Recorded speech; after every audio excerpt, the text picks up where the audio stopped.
Hello and happy Saturday. It is the 27th, and that means it's time for another episode of Party Chat. So, Mark messaged me a few minutes ago saying that he's out doing stuff, so he will join us if he gets back in time. But I got a couple of great hosts. And my other co-host Ryan, unfortunately, will not be able to be joining us in the future. He has a schedule change at work, and he is now working Saturdays. So. I have a couple other guest hosts who's been on before and a first-time guest. So I'll bring in my good friend Carl of RNG. How's it going today? I'm good. How's everyone else doing today? I'm good. Ready for party chat. Got some fun topics. So it might be a little bit of overlap from our top 5 on Tuesday, but not everyone was there. So that'll be all right. Yeah, exactly. Well, this is 360 week. Let's just call it that.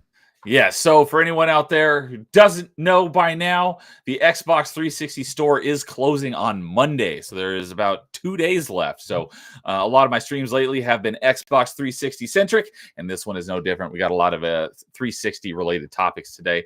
So looking forward to talking about that. So, and our special guest, first time on the channel, the Winter Prince. Hello, Winter Prince. Thanks for joining us today. That was a cool countdown at the start of this thing. Well, thank you. Yeah, it's just one of the default ones that comes with Restream. I just had my 1-year channel anniversary a few weeks ago, and I'm planning on stepping up my production value a little bit here in the future. So I'm going to work with some people to try to make something a little more custom with some video game stuff in it that brings up the mood, so to speak, because a lot of the countdowns on the defaults on Restream and on StreamYard are very like mellow. It's like I want something more upbeat, so I got to make something like I'm really jealous of Side Scrollers intro. I love that one, so I want something. Yeah, like I need that. to. Someday I'll figure out how to get a countdown on my Twitch. So, well, hello, welcome. Thanks for joining us. And yeah, we met a month or two ago in the Melee Town Square. I met quite a few people there, and that's how I met Jason, my co-host from Top 5. And I don't remember what the topic was, but I remember you came in and dropped a bomb right at the end of the stream, and that was pretty funny. Do you remember what that was? Yes, I do. Do I need to repeat it? Give me a refresher, because I know it was a bomb, and then they like cut us out of the stream and closed it, but we kept talking backstage for a while. Yeah, I was slightly less eloquent with my words at the time, but what I basically said was, if you're playing Smash Bros. In a party, someone requests items and you refuse, you're a coward. That's right. Yeah. Okay, I remember that now. That was a fun discussion. But welcome to the channel for the first time. We're going to be talking some video game related stuff. But before we do that, I always like to go around and talk about what we've been playing lately. So we'll go ahead and start off with you, Prince. What have you been playing lately? I've been playing some Core Keeper over the last couple of weeks. Okay, I saw that on right before you joined. I saw that in your Discord, when you're playing something, if you have it linked, it says what you're playing. Yeah, I've never heard of Core Keeper. What is that? It's kind of like Terraria. In fact, it actually had a little Terraria crossover content in it, but it's crossover content. It's like Zelda overhead view kind of a thing. Okay. And it's all underground. All of it is underground. Gotcha. It's like you end up underground with this mysterious core thing, and you have to figure out how to energize it and what it is, and in the meantime, dig around and collect resources, build a base, and all that. I'm not normally one for survival games, but unique survival games like that usually catch my attention pretty well. Like Starbound is my personal favorite. Okay, I know of that game. I don't really know much about it, but it's like a spaceship one, right? Yeah, Starbound is, a lot of people called it Terraria in space early on. Okay. I really like it for 2 reasons. For one, I just like the infiniteness of it, and the presentation is really good. And for 2, I like that you can use your ship as a base. So I'm not great at base building. I'm not very creative with it, and that always disappoints me. So being able to just decorate a ship is a lot nicer for me. Okay. And does Core Keeper, does it have a similar like pixelated art style to Terraria, or? A little bit, yeah. Okay. That's another thing I like about a good survival game, is when it has a unique art style instead of just being like classic photorealism. Okay. Of course, the main thing that turns me off to a lot of survival. Oh. you start with nothing. It takes you 5 hours just to get a bow. I can't stand that. Okay, yeah. I've uh I never really did any survival games, and I still really haven't. But I got a few years ago, I got hooked on Subnautica, and it became like one of my favorite games. And similar, I'm very, uh, I'm not very creative when it comes to building bases. I build them for utility, but I go online and I see all these like people who built like these crazy like intricate bases. I'm like, that looks amazing. And every time I'm like, on my next playthrough, I'm going to do that, and then I just end up building something, that does what I needed to, but it doesn't look very interesting. Yeah, I remember when I would play Minecraft and Terraria way back in the day, people would frequently complain at me that all I could build was a tower or a box. And I eventually got a little more creative, but it's like nowadays my Terraria buildings are more just, oh, it's just a fatter tower with a roof on it. The big triangle. Okay. And what are you playing that on? Is that on Steam? Yeah, I do most of my gaming on Steam. Okay. Cool. Steam or my Switch. All right. Cool. All right, Carl, based on your avatar, I have a feeling I know what your answer might be to what you've been playing lately. Well, last night I did my game stream, so we did Cult of the Lamb finally on the stream last night. That went pretty well, but that's more so for content. For fun, I've just been still playing Rome Total War for like the 7,000th time in my life. Been playing through as the Carthaginians this time, rewriting history. And then mostly just been doing handheld gaming. Been playing Mega Man Powered Up for my PSP and Mario and Luigi Inside Bowser, and I'm stuck on a gimmick. Oh, and what is that on? This one was originally on the original DS, but they did make a 3DS remake of it. Gotcha. Okay. Cool. Oh, as for myself, pretty much the only thing I've been playing is, because I mentioned on basically every stream I've been on this week, the GameCube got added to retro achievements recently. So I have been working on Metroid Prime, and I have about 4 or 5 achievements left. So I'm almost done with it. And I was banging my head against the wall last night because the achievement I was working on is beating Meta Ridley at the end of the game. And after his wings burn off, you have to beat like the last 25% of his health without taking damage.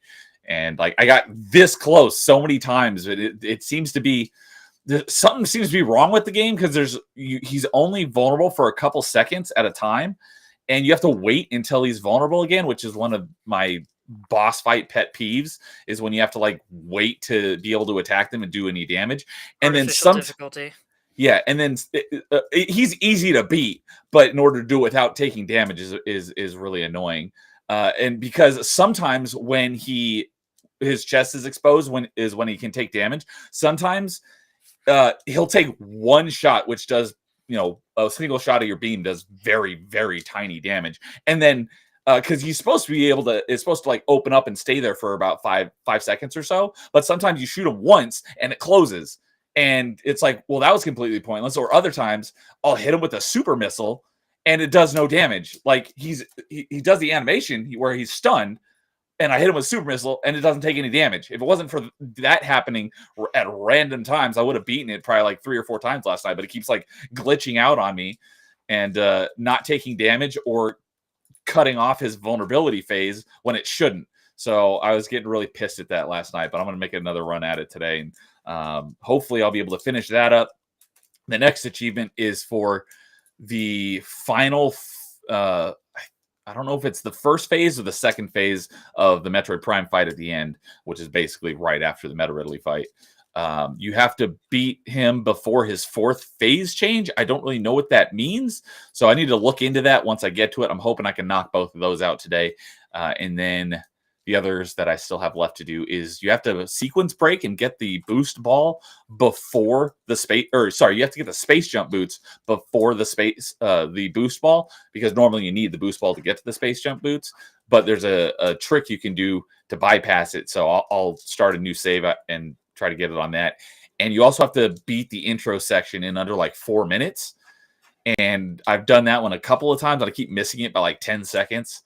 And then the last one is you have to beat the game in under 3.5 hours. So, dude, did my co-host on Achievement Chasers, my achievement hunting buddy in crime, he did that on his first try without really even trying it. So it's like putting me to shame, but close. And then I've got a bunch of other games because Retro Achievements is doing this thing where depending on how many games you beat in the first 4 months of GameCube being on Retro Achievements, you can earn bronze, silver, or gold medals to show your participation. So I'm going to try to at least get the bronze, which means you need 10 points.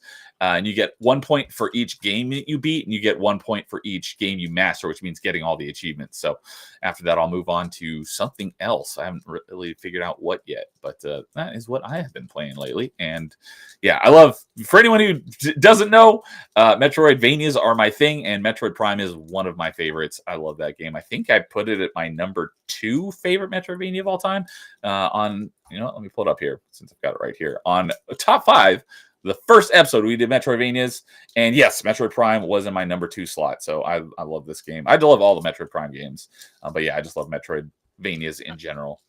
I love the whole Metroid franchise. I'm planning to do a big anthology series of streams for them, probably next year or something to celebrate Prime 4. Oh yeah. But I don't know, maybe I'll start it early this year. But yeah, Metroidvanias are some of my favorites. I was thinking earlier if maybe I should become a Metroidvania streamer because I've been seeing so many coming out, and I'm just like, these all look so good. Yes. Speaking of Metroidvanias that just came out, I did briefly mention it on Open Mic on Thursday, I think it was, a brand new Metroidvania, because Carl knows this because I mention it all the time, but Winter Prince, this is your first time on my channel. I often talk about Metroidvania because it's my favorite genre, but my main gripe is that there's so few 3D Metroidvanias. It's so much more prevalent in the 2D space. And of the 3D Metroidvanias, there's almost none that are first person. They're almost all like third person, like Arkham Asylum. Basically, other than the Metroid Prime games, the only first person Metroidvanias are the Supraland games and Journey to the Savage Planet. And we just got a new first person shooter Metroidvania. Came out on all platforms this week, and it looks and plays exactly like classic Doom, but it's a first-person Metroidvania, and I'm very much looking forward to playing that at some point, called Exophobia. So if anyone, if that sounds interesting to anyone, go check out Exophobia. Looks like classic Doom in the first-person pixelated art style with aliens and space. At least it seems like it takes place on like some sort of spaceship or something. And it's a Metroidvania, so shout out to that game. I'm looking forward to that. I saw you talking about that, and I went and got it myself. I haven't tried it yet. I'm saving it for a stream. Okay, nice. Yeah, as a primarily an Xbox gamer, if a game exists on Xbox, that's going to be where I'm going to play it, unless it's a game I really, really love and I want to buy it on another platform. So I bought a few games I own on Steam because, I just bought, I put it on my wish list for next time it goes on sale. Shadow Complex is another Metroidvania I freaking love, and I've beaten both versions on Xbox, but I'd be happy to do it again on Steam because I love that game. Or if it's a game I want to play modded, like Subnautica, I bought that on Steam so I could play it modded, even though I've put like 300 hours into it on Xbox. Yeah, I've had Hollow Knight going on Friday nights for a while now, but I started, summer hit at the worst possible time because it's like I'm right toward the end of the game. I'm just hunting down like the last few like stray items now.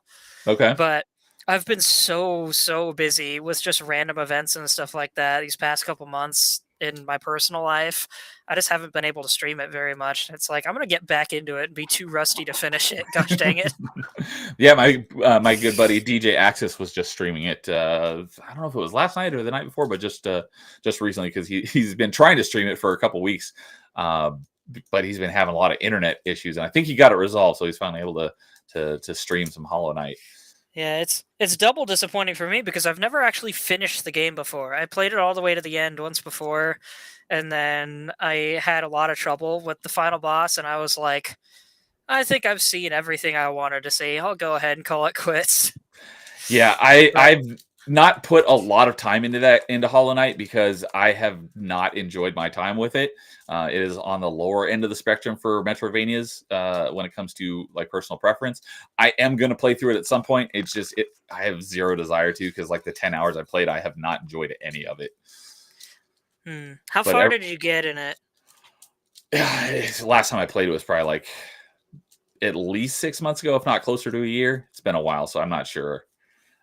But yeah, it's like it expects you to know these things and it doesn't tell you. I remember I was running around for like 2 hours trying to figure out what to do, because you have to bounce on these items by slashing them in order to get up to this ledge, and there's nothing in the game that indicates that you can do that. And I only found out because I was like, oh, right, I give up. I went online to follow someone's speed run to see where the heck they went, and I'm like, well, it would have been nice if I even knew that was a possibility in the game.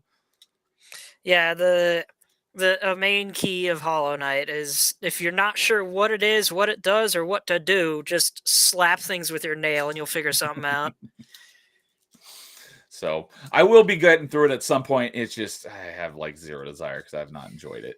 I love it, despite the fact that I've never finished it. I absolutely love Hollow Knight. I think the presentation and music is gorgeous. I think the story, as broken as it is really neat. And I'm excited for Silksong, even though it's taken a while. Yeah, that's becoming like the new Half-Life 3. When is Silksong going to come out? Yeah. I don't blame them, though. It's people are like, oh, you announced it like 5 years ago. And it's like, yeah, but they were also just starting development on it like 5 years ago.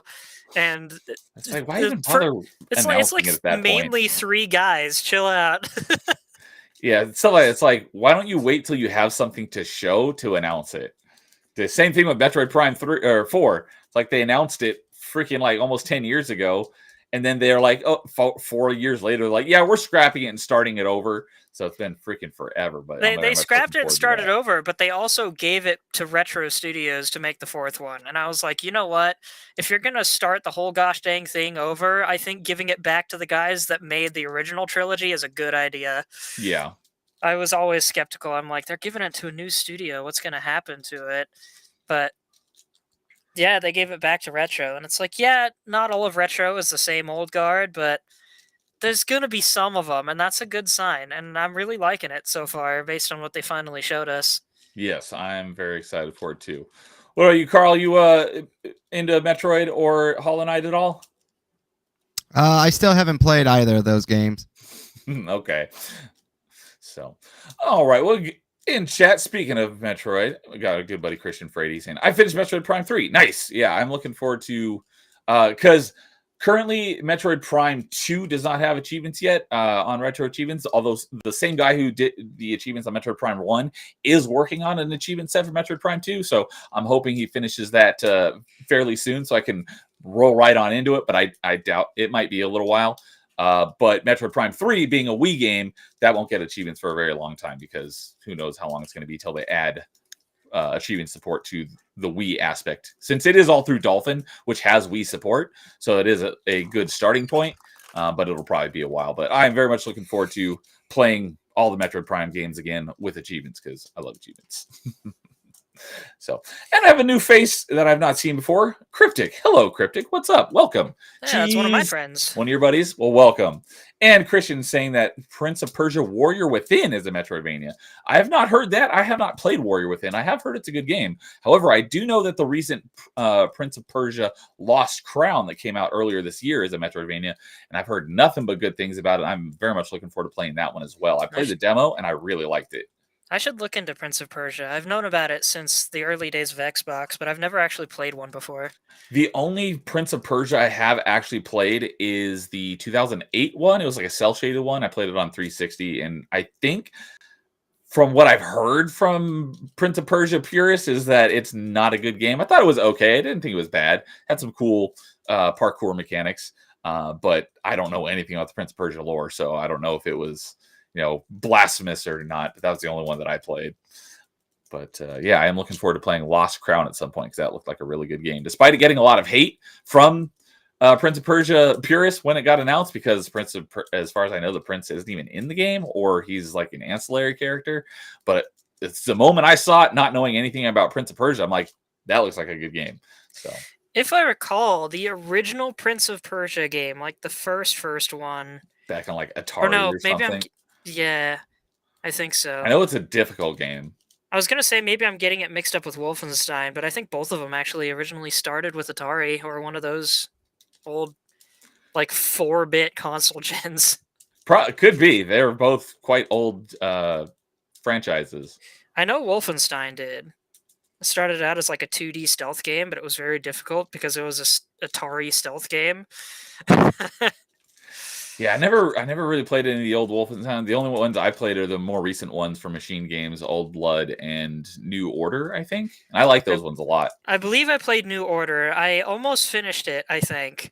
And then the game started glitching out and just became unplayable, and I don't know why, but I never got around to starting it over. Oh, bummer. But I did play Brutal Wolfenstein 3D a while back. Is that a mod like Brutal Doom? Yeah, it's Brutal Doom, but it's Wolfenstein 3D. Okay, I've heard Brutal Doom mentioned a lot. I don't know. I know it's a mod of Doom, but I don't know exactly what the mod is. But I've heard it mentioned a lot. So you know how modern Doom has like the glory kills and is very fast paced Yes. and all that jazz. Brutal Doom is in between that and classic Doom. Brutal Doom is kind of what brought that heavy metal kind of gameplay into the Doom style. Okay. It even has like a glory kill system, but I think it's more random. Like it just randomly happens. I could be wrong. But yeah, it's like it starts you out with a machine gun instead of a pistol, and you can dual wield, and it's much more fast paced and gory and stuff like that. Cool. Yeah, I've heard good things about it. I just haven't actually seen it myself.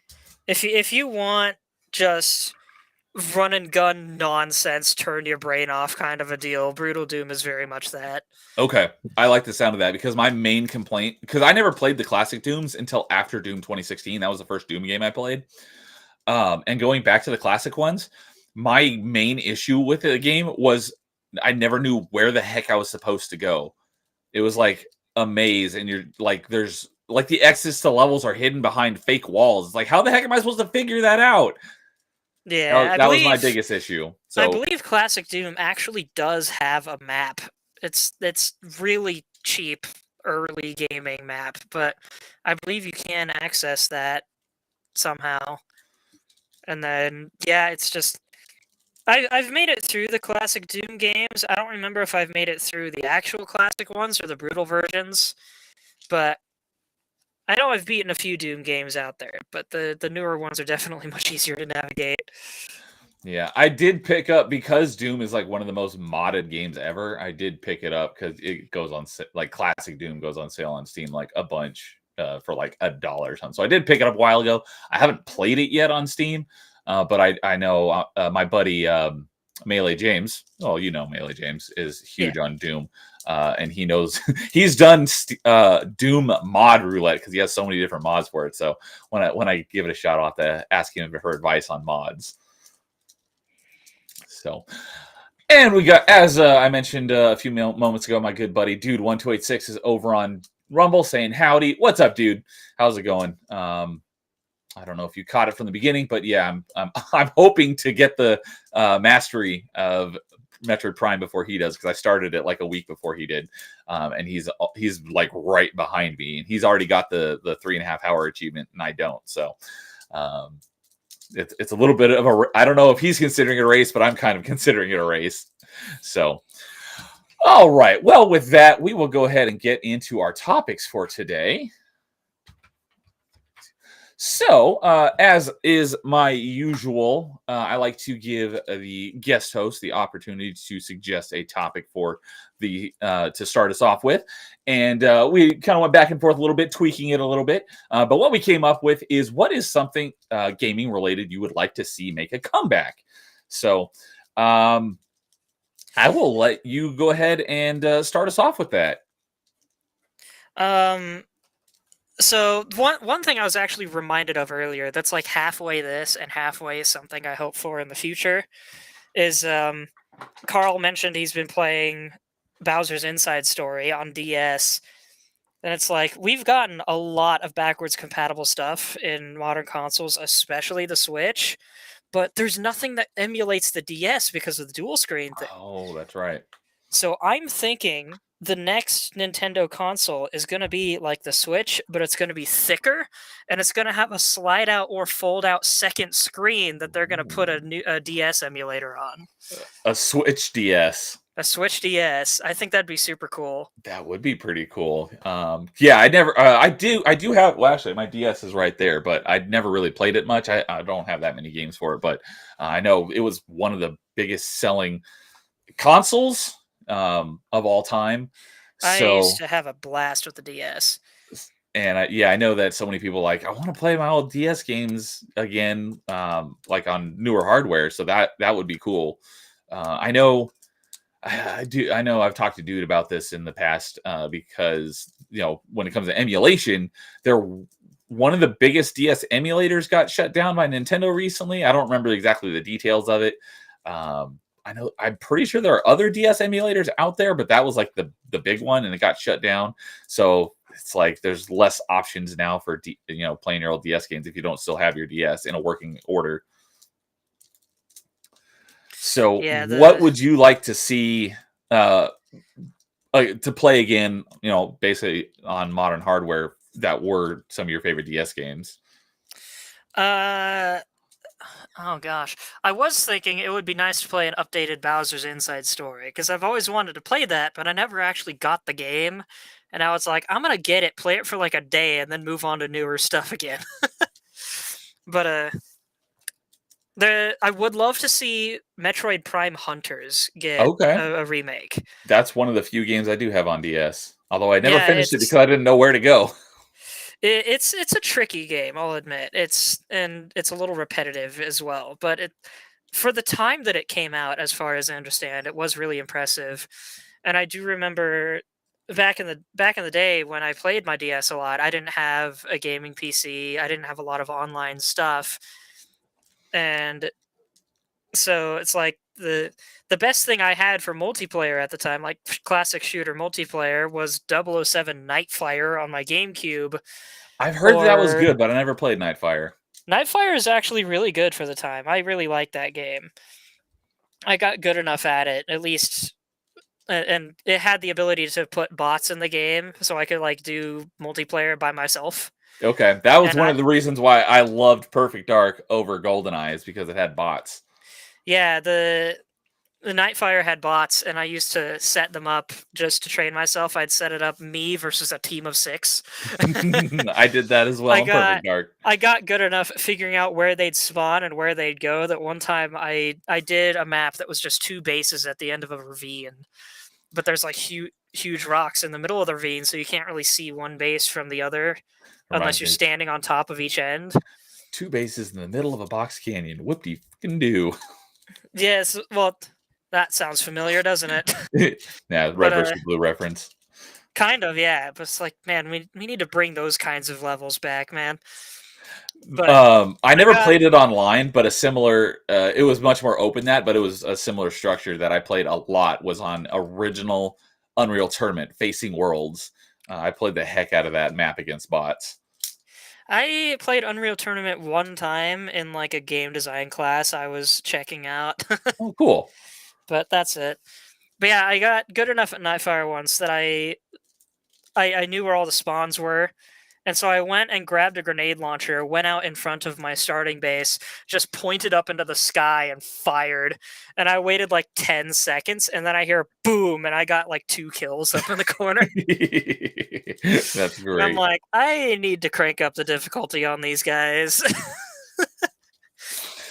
That's funny. But yeah, so there was GoldenEye that I used to play, and then there was Metroid Prime Hunters, because it had multiplayer on it. It did. Sadly, the DS had weirdly specific requirements for internet, so I couldn't actually play on the internet at my house. My buddy Dude, because we've talked about Metroid Prime Hunters, he did tell me that it does have bots. So it does have bots, and so I would play against the bots in the game. And despite how awkward it is to play on the DS, I actually got really good at it for a while. Nice. to the point that I think I 100%ed it on the hardest difficulty and everything. But I Nice. would love to see that come back with like modern twin stick controls and stuff like that, or Okay, I'm just down for modern that. Prime controls. I think Prime Hunters would be really cool to have.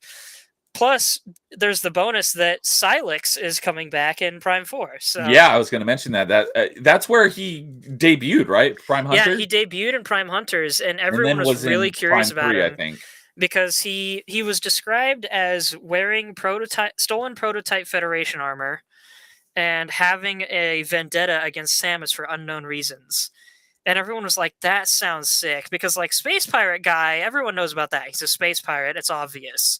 The other guys are just a bunch of randos that happen to show up. But then there's this Silex guy that has the coolest armor, the most mysterious backstory, and one of the most terrifying guns in the game. He saps your health from you and adds it to his own. And it's like, that's virtually unheard of in Metroid and Yeah. really, really hard to fight against. So, And it's just, and because he showed up in his arm Metroid. cannon is more like a wrist wand kind of a thing too. So Yeah, I remember him being in that vaguely because it was a long time ago that I played it. I am going to play through it again eventually because Prime Hunters is supported on Retro Achievements and has achievements. I'll be playing through it again at some point. But yeah, he was also in Metroid Prime 3 as well, right? I know there was a bunch of very bounty hunters. briefly, I and thought that's he was in why one of that's them. part of why people have been waiting for Prime 4 so long. Is at the very end of Prime 3, like after the credits of the game. Oh, You okay. get a brief cutscene of Samus leaving a Federation base or something, and Yeah, then Silex's ship, like, materializes like it was invisible or something, and it comes into view and chases after her. that's And right. that's it. That Oh, ends on a cliffhanger. okay. Because I was thinking he was one because there's a bunch of bounty hunters in Metroid Prime 3. I thought he was one of them, like throughout the game, but he was not. He was No, he was not. okay. But there was that tease at the end of Prime 3, and then nothing. Yeah, for forever. So okay. And my buddy Jay Nerd Takes is here. Hey everyone, what's up, Nerd Takes? Good to see you, buddy. And going back here a little bit, dude and Rumble saying I've only been doing Metroid Prime on stream. I got only got the boss specific and the frigate speed runs to do. Yeah, we'll try to get as much tonight. So yeah, I'm hoping I can finish it today before he does. I'm kind of racing it for it. But he says Bowser's Inside Story is also supported on Retro Achievements. If you care about that sort of thing, the 3D emulator got shut. Oh, the 3DS emulator. That's what it was. I keep forgetting that part. It was the 3DS emulator that got shut down. Citra, since it was tied to the same team as Yuzu. Thank you for. I always forget that. So thank you, dude, for clarifying that. Carl, were you much of a DS player?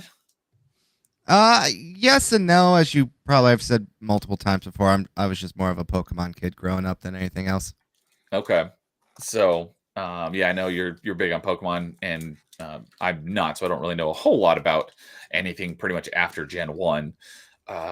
Did you do? Because I know it evolved through the generations, and there was Game Boy, Game Boy Color, Game Boy Advance, DS, Pokemon games. Did you play those ones? Oh, of course, I played all of them. Okay, that's what I figured. Yeah. So, okay. Well, cool. Yeah, that would be great. Oh, that was one of the other things I was going to say regarding Metroid Prime. So, because it is the GameCube version, I have played the Metroid Prime remastered on Switch, and it's nice. It was nice playing that. And I only played that this year because I only got my a Switch just a couple months ago, back in May. And so I only played Metroid Prime Remastered and Metroid Dread for the first time in May/June. So they're pretty recent for me. But it was nice how they basically made it play like a modern first-person shooter. Going back to playing the GameCube version where you only have the original GameCube controls is tough because you can emulate it and get it to run and play with like first-person shooter controls where you can because the way they did it is your joystick moves you forward and backwards and turns right and left, whereas usually one joystick is your movement and the other is view, or like you're changing where you're looking. But in Metroid Prime, it made it where you have to, if you want to actually like strafe, you have to lock onto something by holding the left trigger, and then your joystick instead of turning makes you strafe. So going back to those modern or those classic controls after playing, you know, a lot of first-person shooters and even the Metroid Prime Remastered with modern controls was a bit tough. Because Mark on a stream or a video or something that he put out like a long time ago said that he finally got through emulation. This was before I think this was before Metroid Prime Remastered was even available. He played the classic one on an emulator with first-person shooter controls. And so I asked him, I was like, hey, how'd you do that? You need a special version of the Dolphin emulator in order to be able to do that. And that doesn't support the achievement. So it was like, I could play with the first-person controls with no achievements, or I could play with the classic controls with achievements. It's like, well, if I'm going to play with first-person controls with no achievements, I might as well do it on my Switch. That's always frustrating. So I had to get, I was like, because I'd spent probably like an hour or two trying to figure out how to do it. And then I asked him and he's like, oh, you need a special version. I looked into it like, oh, well, that version doesn't support the achievements. And that kind of defeats the purpose of why I'm playing it right now. So I'm reminded of trying to set up some sort of pseudo twin stick controls for GoldenEye back when I emulated that. I could not work it out. I was just talking about that on Open Mic on Thursday about how GoldenEye and Perfect Dark had this mode in the game where you could go into the settings. It was built in where you switch it to 2.1 and you could plug in a second controller and you could use two controllers to control yourself. And it was basically the first console dual stick shooter, but no one knew that setting existed. I had no idea that existed until Perfect Dark came out on the Switch, and I was like checking out control menus. So I'm like, man, I don't remember it being quite this difficult to play this type of game when I was playing the GoldenEye re-release. And then I was like, wait, they have like double controller gameplay? That's sick. Yeah, I remember when I discovered that by accident way back in the day on N64. I was like, oh my god, this is amazing. Like imagine back in N64 days walking in on your friend and they're playing one game with two controllers. How baffled would you have been? Exactly. You'd have been like, dude, you're crazy. I on a recent roulette stream where I let the spin the wheel and it decides what I play, GoldenEye came up and I was playing the classic N64 version, and it's with those classic controls. I couldn't figure out how to change it. And I made it through the first two levels, but it was very difficult because I was like, after playing regular first-person shooters with two joysticks for decades, going back to the way it used to be, where one joystick was, what was it? Your C buttons were look up and down and strafe right and left, and your joystick was move forward and backwards and turn right and left. It's like, this is breaking my brain. I can't do it. Yeah, I managed to do it eventually because I bought one of the N64 controllers for the Switch. I've heard that it's not even mapped correctly, and you can't do anything about it. From what I hear, I don't have one of those controllers, but I've heard that. have not heard that, and I don't know why it would be mapped correctly, but it might have been the GameCube controller. I just know that there was some controller for the Switch that was for an older console, and the buttons are not mapped correctly. And it almost defeats the purpose of having the controller. From what I've heard. I don't know. I just remember I had enough trouble getting the controller that I eventually bought it secondhand. Like, I bought it off of, like, Amazon or something from a third party. Okay. And it was still the original Nintendo one for the Switch, but it's like, I got it at a small markup. But I'm happy with that purchase. I waited, like, a whole gosh dang year to buy one. And I kept missing the window by like a few minutes. But yeah, I played all the way through GoldenEye. I had a great time. I have not played all the way through Perfect Dark yet. Just been busy and stuff like that. Haven't really been up to it. I have a small flex about GoldenEye though, and I probably can't do this anymore. Way back in high school, I desperately wanted to play classic GoldenEye. I'd gotten the Wii remake. But I'm like, I want to play the original, dang it. Because, like, I got to play it slightly when I was a kid, but I never had an N64, and I had, like, one friend that had one. And we rarely hung out because we were in California, so we're spread out all over the place. Okay. And so it's like, man, I really want to play classic GoldenEye. I emulated it, and in my desperation, I powered through bad controls. I beat the whole game with a keyboard. No mouse, just keyboard. No mouse. I tried to set it up for the mouse, and I couldn't get it to work well. I remember I tried to do a similar thing with because one of my favorite series of games is the Jedi Knight series with Kyle Katarn. And when Jedi Knight came out, because it was such a step up from the original Dark Forces, my computer could barely handle it. And at the time I had a laptop, and I didn't have like a separate mouse. It had the little nub, the little rubber thing in the middle of the keyboard. Do you remember those? Yeah.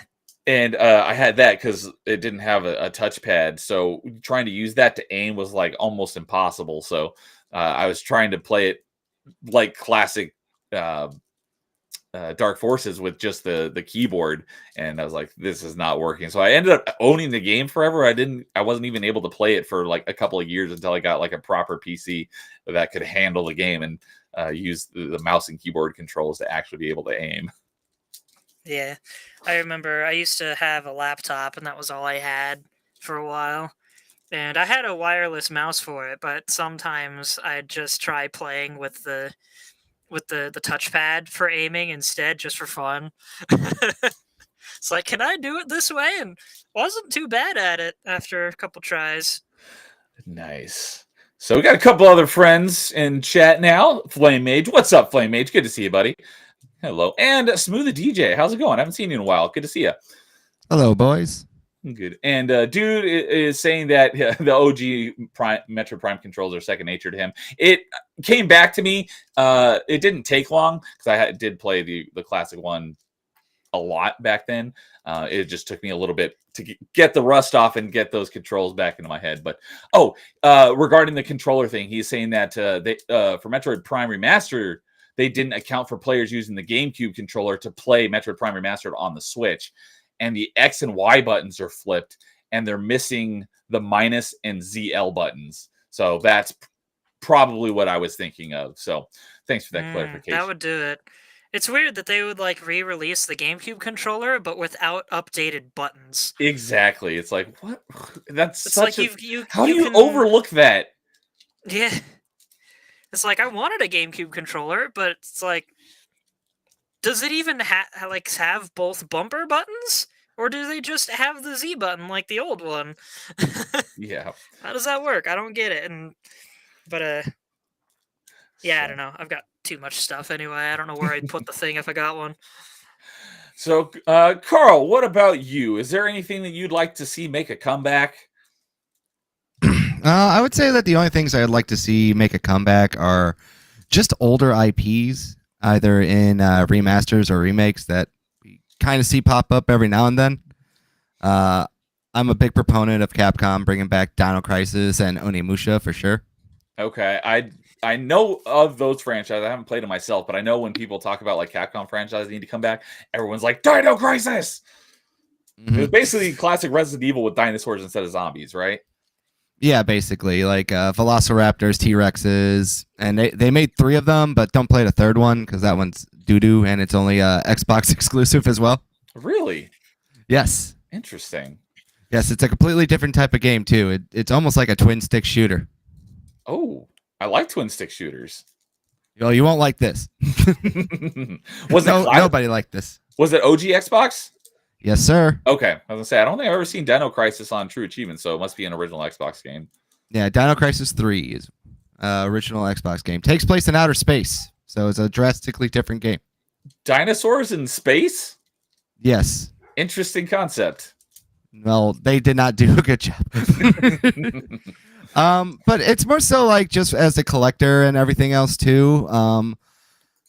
There's a thing like called the Atlas and the JRPG taxes. And basically obscure JRPGs and stuff like that, especially if they're Atlas brand, they carry heavy taxes. So it would be nice to see games like, you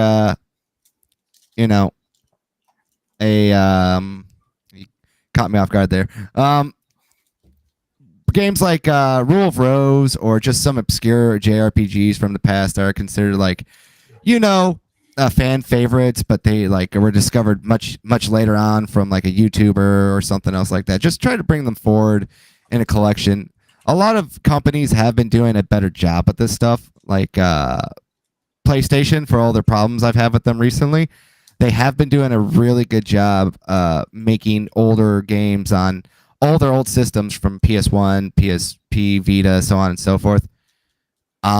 So yeah, that's what I'm excited. I would like to see more of, just companies do that, try to provide us with cheaper options, and expand the audience, Yeah, that definitely makes sense coming from a collector. How some of these classic games are really the only way to play them on without spending hundreds of dollars is emulation right now. So bringing some of them back in a more modern way definitely makes a lot of sense.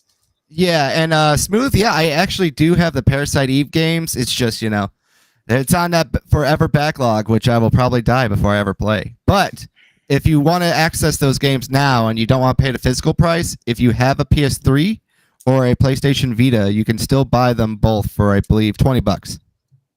Okay. Yeah, Smooth. I'm in the shadows like a ninja. Nice.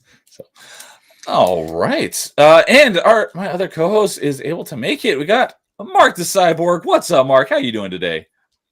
Oh, I'm not too bad. How's everybody doing? Doing good. We're still on our first topic, so you haven't missed much. Fair enough. Although I noticed it was something about emulation, though. So, what was the topic? Roughly? So the topic, right? It was the one that Winter Prince suggested. And what's something that you'd like to see make a comeback in the gaming industry in the next couple of years? So, I mean, honestly, from recent experience, most specifically, I would like to say Ukes making more Berserk games, because I saw you were playing that last night. To be fair, the Dreamcast one is not very good, especially in comparison to the PS2 one. The PS2 one, which was never released in North America, is like one of the better action games I've ever played. And it's just the only way you can play it in English is with a fan translation. So only emulation you can do that with. You can't put a patch on the PlayStation 2 disc, right? And then you'd also have to get a physical copy from Japan, which, I mean, who knows how many they even pressed of those. Yeah. But yeah, that game was really damn good. And I almost want to find a way to get it remastered. Like, I want to be the one that gets that together, because I'm like, man, considering how much money Elden Ring made, and Miyazaki's basically just been making Berserk games since Demon's Souls, like the people who make WWE SmackDown up until the modern WWE games, the 2K games, made a Berserk game on PS2 that was absolutely incredible. Nice. Okay. And yeah, I would recommend playing it. Sweet. Yeah, I was mentioning earlier while we were talking about what we've been playing lately, because I've been playing Metroid Prime, and I was telling them how you did a video or mentioned it a while back about getting it to play like 4K 60 with modern controls, and you told me about you have to do the special version of the emulator, but I was saying that it's a fork of Dolphin called Prime Hack. It's basically they took Dolphin, the emulator, took that code and designed a version of it that was specifically made to make the Wii U Metroid Prime trilogy game be playable on mouse and keyboard with perfect mouse keyboard controls, or with a controller. And now for the original Metroid Prime, that's not as important because remastered's out. But right, yeah, Metroid Prime 2 and 3. Yeah, I guess you better have a Wii U for the third one, or a Wii or Wii U for the third one, and a GameCube for Metroid Prime 2, because it's not really any other way to play it right now. Yeah. So, and then lastly for me, something that I'd love to see make a comeback. I never really played much of them, but I always wanted to, and then they kind of disappeared. So I'd love to see light gun shooters make a comeback. Oh, yes. Oh, they make them all the time. They're just VR games now. Oh. That was one of my favorite things about the GoldenEye remake having a Wii version, was I actually was pretty darn good at it at the time, but it was like playing a light gun shooter at home. But because I played Red Steel. That was like the Wii launch game. It didn't turn out to be all that great, but it looked like it was going to be really cool. I heard Red Steel 2 was actually pretty decent. I never did play Red Steel 2 though. I don't think I've ever heard of either of those. Oh, it was a Wii launch title. It was supposed to show off the motion control first person shooters where you had a sword, and so I guess that's what they wanted to be doing for the most part. But yeah. I don't think a motion controlled shooter would work very well on a flat panel TV. Now, I mean, light gun shooters are what they are. They're pretty simplistic for the most part, but I think that there are adapters you can get that allow light gun shooters to work on normal standard TVs now, like modern TVs, and I think it's It's a similar peripheral to the thing I used to play for that Metroid video, actually, Other M, because I needed to use a Wii remote for that game. There's kind of no other way to play it because of the weird way in which you arm your missiles in that game. And it does not have a fork of Dolphin like Prime Hack does. So I had to buy a Wii sensor bar for PC. And like companies make those for Dolphin because Dolphin is a very popular emulator to the point that it has its own peripherals. Yeah, Mage is like, hell yeah. I was researching light guns for PC the other week. Nice. Smooth. Bring back light gun shooters. So yes, I would telling love you guys, like they're happening all the time. They're VR games. Like the light gun genre has moved to VR because that's where it's now the like point at a thing and shoot. It's the ideal environment in which to do that. And if there were arcades back in the day where it was like you could play a light gun shooter where you're just shooting a TV, but there was also like a VR system there that you could use as effectively as you do in modern VR shooters, like no one would be playing the light gun game. It's that concept realized, I think, in a pretty cool way. So if you like definitely makes shooters, sense. VR, get yourself a Quest or something. Yeah. The twos are pretty cheap. You get those on Facebook Marketplace for like $100 or something. Oh, okay. I was gonna say, yeah, not a lot of. Well, I mean, it is definitely more prolific, but you know, well, I mean, now the entry fee for VR is still can be an issue. But I mean, not as much anymore. If you're saying I just want to like dip my toe in and get something, because I guarantee, like a PlayStation VR, you might be able to find a Value Village for like $20 because like it's not supported on PS5, and like a lot of the people who went through the trouble to buy a PlayStation VR probably also upgraded to PS5 right away because they're the like, oh, I need everything PlayStation does people, which means I'm willing to bet there's a lot of PSVR 1s out there without a home. So if you have a PS4 and you want to dip your toe in VR, take a look at your local reseller listings. Nice. Okay. And Smooth was asking about that black and white Wii game. That was Mad World. Yeah, that was Platinum. Platinum. That's right. I was going to say, for some reason I was thinking Epic, but I was like, no. Platinum. Yeah. I never did play that one, but it looked cool. It did look cool. I remember watching a playthrough of it, I think by two best friends. It got lucky coming out pretty close to Sin City. Oh, that's right. That was a pretty big one. So cool. So I was going to say there's a game mechanic I want to see make a comeback. Okay. I miss when explosions were actually lethal. I'm so tired of Call of Duty and its copies just having grenades be a little pop, and if you're 2 feet away, you're fine. I got in a massive argument with the Geeks and Gamers people while playing Halo one time because Lethal Lightning was trying to argue to me that grenades in Halo 1 weren't a one-hit kill, and I was like, they absolutely were. Like, you could kill a person with a grenade in Halo 1. You didn't need to shoot like at all. Frag grenade? Because plasma grenade, definitely. Well, a frag grenade, if they're right on top of it, they will blow up. Like you can kill someone with a frag grenade in one hit. Where the Halo Infinite grenades they do not do 100% damage ever. Like unless it's a stuck plasma grenade. The Halo series has a really good balance of explosives versus ballistics. Where it's like explosives are lethal and dangerous and you need to watch out for them, but they are not everywhere. And the ones that are like you can see them coming. They're you can avoid them pretty well, but if you're close enough to them, they'll still deal a lot of damage. And, that was always the trinity of Halo thing with the guns, grenades, melee. The thing that balanced the grenades because they were super powerful is that they were limited. So you could only carry 4 of each. You can in Halo 1 I'm talking about. They were limited and they were slow. Yeah. Yeah, so like you could always get someone that was like griefing you from around a corner with grenades, but the thing is, it's like you better kill them with the grenades you have on you, otherwise you can't rely on that tactic. So yeah. The best thing was usually to throw a grenade, let them hopefully be backing up, and use that opportunity to run up to them and start trying to get some bullets and melee in the mix as well, and hopefully the combination will give you the kill. Yeah, the 007 Nightfire that I was talking about earlier. Forget the golden gun. Explosives are crazy in that game.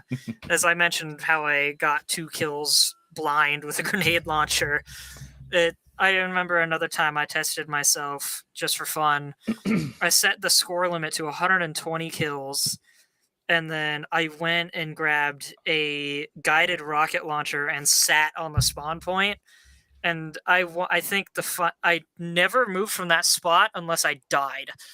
and then had to get back there.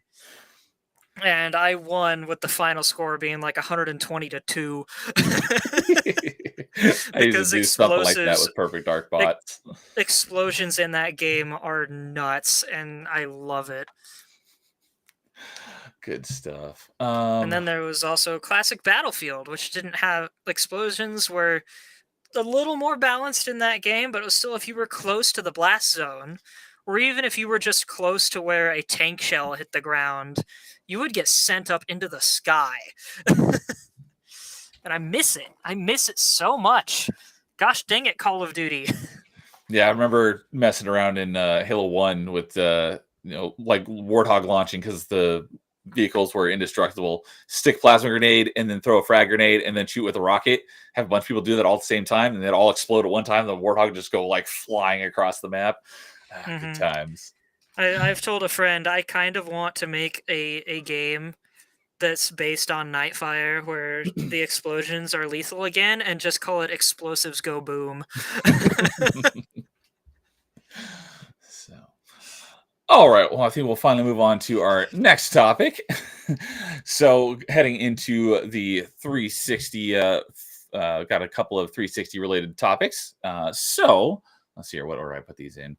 First off, I want to talk about. I know Jay said you didn't get into 360 until later, but that's perfectly fine. Want to go around and find out what was everyone's first Xbox 360 game? I think mine was one of the Halo games, but I don't remember for certain. I remember mine. I got it on launch, and I got Perfect Dark Zero and Munch's Odyssey. Oh no, wait, that was Xbox. I was going to say, it was Perfect Dark Zero and King Kong. Okay, yeah, those are both. Okay, yeah, I was talking about it. I think on Top 5 when we were doing our Top 5 360 games. The first game I owned on 360 was also Perfect Dark Zero because classic Perfect Dark was one of my favorite games ever. I got Call of Duty 2 as well, like the World War II one. I think I got that at launch as well. Okay. But I didn't get my. I wanted to get a 360 on launch, but I couldn't find it anywhere. I didn't end up getting it until February, so a few months later. But I got Perfect Dark Zero. I bought it with my Christmas money because I was so excited, even though I didn't have a 360 yet. But the first 360 game, I would say this was the first one I played, but I'm not sure. But it's the first one I got an achievement in was actually Project Gotham Racing 3. But that may be because my Perfect Dark achievements were offline because I didn't have connectivity to the internet yet. So it was one of those two. But yeah, Perfect Dark Zero because I loved the classic one. Perfect Dark Zero got a lot of hate. I didn't think it was as bad as everyone said it was, but I still had fun with it, but it wasn't as good as the original. And then so I'm not exactly sure. I would say since I already owned that one, that was probably the first one I played. It was the first one I owned, but the first one I got an achievement in was PGR3. So, Carl, did you get? I know we did top 5 the other day, but did you get a 360 close to launch, or did you get it later on? My family was poor, so I got it I think a year later. Okay, and we did it through layaway at Kmart. So. Oh, okay. Yeah, so but my first 2 games, I don't know which one I played first, but the first 2 I owned was Test Drive Unlimited and Perfect Dark Zero. Those were the first 2. Do you guys happen to remember what your first achievement was? Oh, I'd have to go back and look. Not because I have 2 separate accounts because I think I said the story before. That's right. Yeah, my old account I still have my old account, but it says it's got 0 gamer score unless I click on it because we got caught cheating, and it just has a little cheater thing on my gamer card. That's right. I remember you mentioning that. My first achievement was in a game that doesn't have achievements. I accidentally pulled a crazy stunt in an F-Zero game on GameCube a while back. Oh, okay. With the release of, as I was saying, GameCube on retro achievements recently, F-Zero GX is one of the launch titles that does now have retro achievements on it. Hint, hint. Unfortunately, I almost unlocked everything in the game, but I couldn't quite reach that point. I've hardly touched the game since then because that game just absolutely killed my completionist spirit. I've heard it's the difficult now one. I go back into it and I have a hard time with step 1 easy mode. That game is so difficult, and if you don't stay in the groove, you lose it real fast. Okay. Yeah, the only F-Zero game I played was I had F-Zero Maximum Velocity on GBA. So I never played the GameCube one. I But I've heard it's emulated some of difficult. that a while back. Maximum Velocity is pretty good. I got pretty good at that game. I think I beat it on its hardest difficulty, but that was so long ago I don't remember. I'll have to boot it up and check. F-Zero GX is absolutely wild. Yeah, it's pretty nuts. GameCube F-Zero. It's wild. Yeah, Part of the reason there hasn't been another F-Zero since then is because they're having trouble finding ways to trump it, because that game just went so hard on everything. The hardest map because in the game Nintendo isn't was even upset part at of the Grand Sega. That's Prix. why I mean, they were upset at Sega. I almost don't buy that reason because I think if that were true, they would just do what they did for Mario Kart and they'd port it, and just F-Zero GX would be the HD F-Zero that comes out on every Nintendo console until they can think of something, right? Like I think the weird thing they're doing with F-Zero is they're kind of trying to pretend like it doesn't exist and then just doing weird stuff with it, like F-Zero 99. Which, like, I mean, you know, like I know people who like that. Sure, it's fine if you like it, it's okay, but it's not exactly a new F-Zero title, right? Like, it's not Nintendo. the Switch exclusive X-Zero or like developed for Switch F-Zero that people have probably been wanting since GX. I don't know. Nintendo just does what Nintendo wants to do. I just wait for them to play a song and be like, is it good or bad? We'll figure it out later. Yeah, I know. That's a better mentality to have than everything they do is good, which, trust me, a lot of people hold that one. And they get away with too much. I don't think everything they do is good. It's just I don't know what they're going to do. Speculation's dead at this point with every game company, in my opinion. So I'll wait till see what they offer me, and then I will judge once I see it. But yeah, almost could have mentioned that earlier on our first topic, because I know, like I said, with Dino Crisis, a lot of people are like, bring back Dino Crisis. That's another one that I know I've heard a lot is bring back F-Zero, because there hasn't been. I think GX on GameCube was the last mainline release of that franchise. Yeah, that was right? the last actual F-Zero game. Wow, that is a long time. And it also had an arcade port too. Yeah, F-Zero AX. I've never actually seen a cabinet of that. I believe there's one over here by me at an arcade from what Jason was telling us. That giant arcade he was talking about. Listen, if I win the lottery, it's only $6,000, so I'm buying it. So yeah, Smooth saying like Captain Falcon's basically relegated to a Smash Brothers character now since they haven't done anything with this franchise in forever. Yeah, I mean, I think that it's a problem with a lot of Nintendo franchises. Most of the Gen Z people who know about any of those characters know about them through Smash Brothers, far above their actual game. Yeah. All right. Well, that one was pretty quick. This one probably be 2. This one kind of overlaps the first one a little bit. Maybe more for us who played the 360 early on. Maybe not so much. Heck, Winter Prince might not even have played any of them, but I was curious on what everyone's favorite launch title for the 360 was. So for me, I don't even know what the launch titles were. And do you have a list so you can read them off? Because some people might not know that.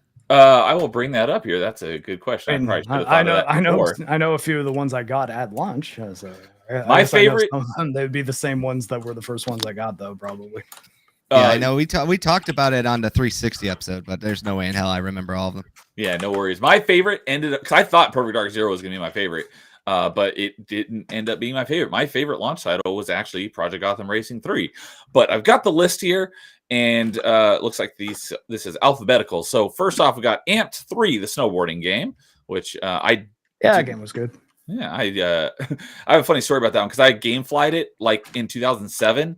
And I didn't bother with the final achievement for getting gold medals on every event. And so that game sat uncompleted on my tag for 13 years until I was like, you know what? I'll finally finish it off. And I completed it a couple years ago. Call of Duty 2, Condemned Criminal Origins, FIFA 06, Road to FIFA World Cup, Gun, which I heard was actually a pretty good Western. I never played it, though. Cameo, Elements of Power from Rare. Perfect Dark Zero, also from Rare. Peter Jackson's King Kong, the official game of the movie. I didn't realize that was the entire title. I just thought it was Peter Jackson's King Kong.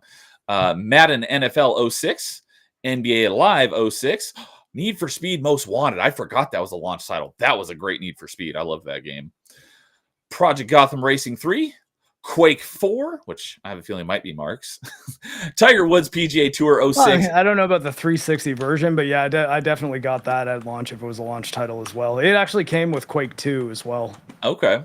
And the last one on here was Tony Hawk's American Wasteland. So I don't even remember which of those I've played and haven't played at this point. Yeah, a little while ago.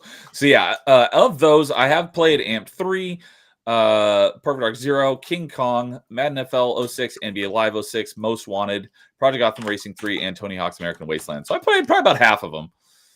I might have played Most Wanted, but I'm sure I didn't play it on Xbox. Okay. Yeah. Even if you didn't play it on Xbox, it was a launch title, so it counts even if you played it on another platform. I think. Go for it. Go on, finish your point. All right, I'll go then. I played 3 of those: Condemned, Perfect Dark, and Gun. Okay. I guess my default answer would be Gun because I actually remember the most of that one, and I actually beat that game. Cool. Okay. It was a Western, right? Yeah, it was like a weird revenge tale, and like the final boss, like you fight him and he's dressed up in conquistador armor and he's like throwing dynamite at you. I can't really remember too much else about it, but I just remember it had Blade's a surrogate dad was in the game briefly, and that was like the big selling point of it. You mean Chris Christopherson? Like Whistler?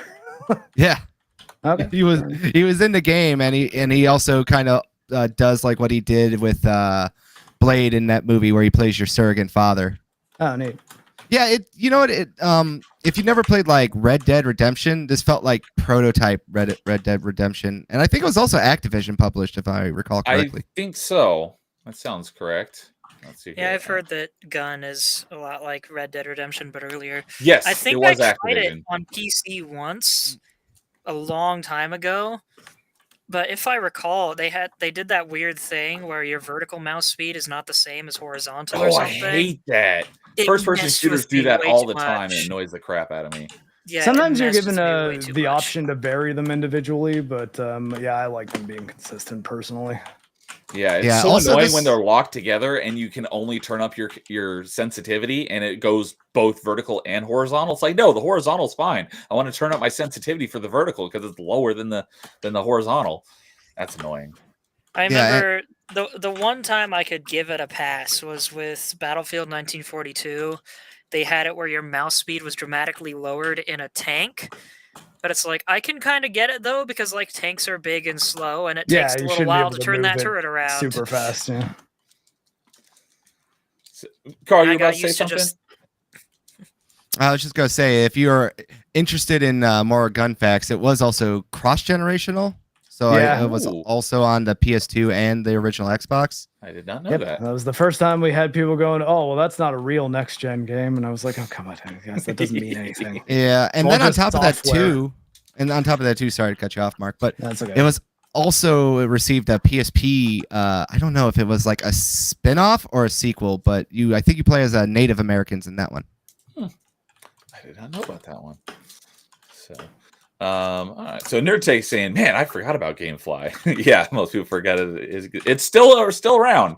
I think that's right. I went back to GameFly a couple years ago because like I said, I rented AMP through GameFly back in the day. I went back to GameFly to see if and they have like there's almost nothing for 360 generation anymore. It's all only modern games. So I had to I went to eBay to get AMP 3. But it does still exist. And Smooth is saying that Cameo is actually quite fun. The thing that was really dumb about Cameo is like half the achievements in the game are all 0-pointers. I don't know why the heck they did that. That was really dumb. But yeah, I've heard it was actually pretty decent. I never gave it a chance though. Nerd takes to-do list. I love the King Kong game. Yeah, a lot of people. I think that one got mentioned a few episodes of Party Chat ago when we were talking about best movie-based games. That one gets mentioned a lot. Because they let you play as Adrian Brody's character, and it was like an FPS, and then there'd be King Kong levels where it's a third-person kind of monster game. So, yeah. And Man, Flame does anyone Age, remember when Adrian Brody was a meme for like a month? He was in Predators. I'd he's in a never heard bunch of of him stuff. before, and I haven't heard anyone talk about him since. Well, he got He was he in got a bunch nominated of for. stuff. I think he won an Oscar for The Pianist, like that movie that he was in, and like so he was getting a lot of work not too long after that because he was like the Best Actor winner. Well, I just Yeah. know there was like a month period of time where Adrian Brody was like the hottest actor out there. And And then he everyone was like, disappeared. oh my gosh, Adrian Brody, I love him. Before that, I'd never heard of him. After that, nobody talked about him. And I'm like, what the It was heck a happened? flash in the pan, essentially. Yeah. I still have the Adrian Brody remix song in one of my playlists somewhere. Oh, and dude is saying about Quake 4 had brutal multiplayer achievements, the worst one being getting #1 on a global leaderboard. That's nuts. That's just like Ghost Recon Advanced Warfighter Oh. had 3 leaderboards we had to get #1 in the world on. It's like that is pure evil. There should leaderboard know. achievements I'm should be okay with that. illegal. I'm okay with that, man. It's like I think achievements shouldn't be something that people are necessarily guaranteed to be able to get easily. So, like, I mean, if a game's got like a big multiplayer aspect to it, which Quake games tended to, even though Quake 4 is probably the least multiplayer focused Quake game, it's still the kind of thing that I was like, well, I mean, like, you know, they're designing the achievements because they want you to try to do that. And I mean, I would argue that you're right. That's like unreasonable to expect you to, but it's kind of why I think that the idea of thinking you need to get every achievement for games that you like is silly. Like it's like you got to understand that sometimes you can just like a game a lot and not be the best at it. I feel Yeah, personally attacked. I like a lot of games I'm not amazing at. It's sometimes I listen to people who like achievements and trophy hunting, and I go, do you guys like games, or you guys just like the thrill of getting those like pops? You know, it's like listening to gambling addicts. I'm like, do you like sports, or do you just like the idea of winning the big prize? Well, I mean, like there's times that I'll go out of my way to get every achievement in a game. Like I have, at least on Steam, I've got 3 games that I've done it for: Liza P, Elden Ring, and Sekiro. And it's when like, hey, I just want an excuse to spend more time in this game. So yeah, give me new objectives that I can, give me a carrot that I can chase on the end of this stick for a while. Oh yeah, like, no. Okay, what do I have to do? I have to get the bad ending. Okay, I'll do a playthrough and get the bad ending. You know? No, I get that. It's like a love letter to the game. It's like same thing with me and Monster Hunter World. It's like there's no reason I wanted that platinum trophy, because you just basically have to commit genocide against like an entire race of monsters to get stuff. But you know, I'm like, I really enjoy this game, and I just want to like have that final thing where it's like I can finally say I've done everything in this game. You know? Yeah, like when it means something to you when it's a game that you actually think is worth achieving all the things in. But I think like the idea that you should be hunting down every achievement in every game that you play, I think is counterproductive to people. I don't know, developing good taste in games and like experiencing a wider variety of games. Because if you're spending that much time in games that you don't really enjoy, think of how much more time you could be spending in the games that you might end up really loving. 100% agree. You hear that, Neo? It's you gotta stop your bad consumption. I play a lot of different stuff. I've got a wide variety.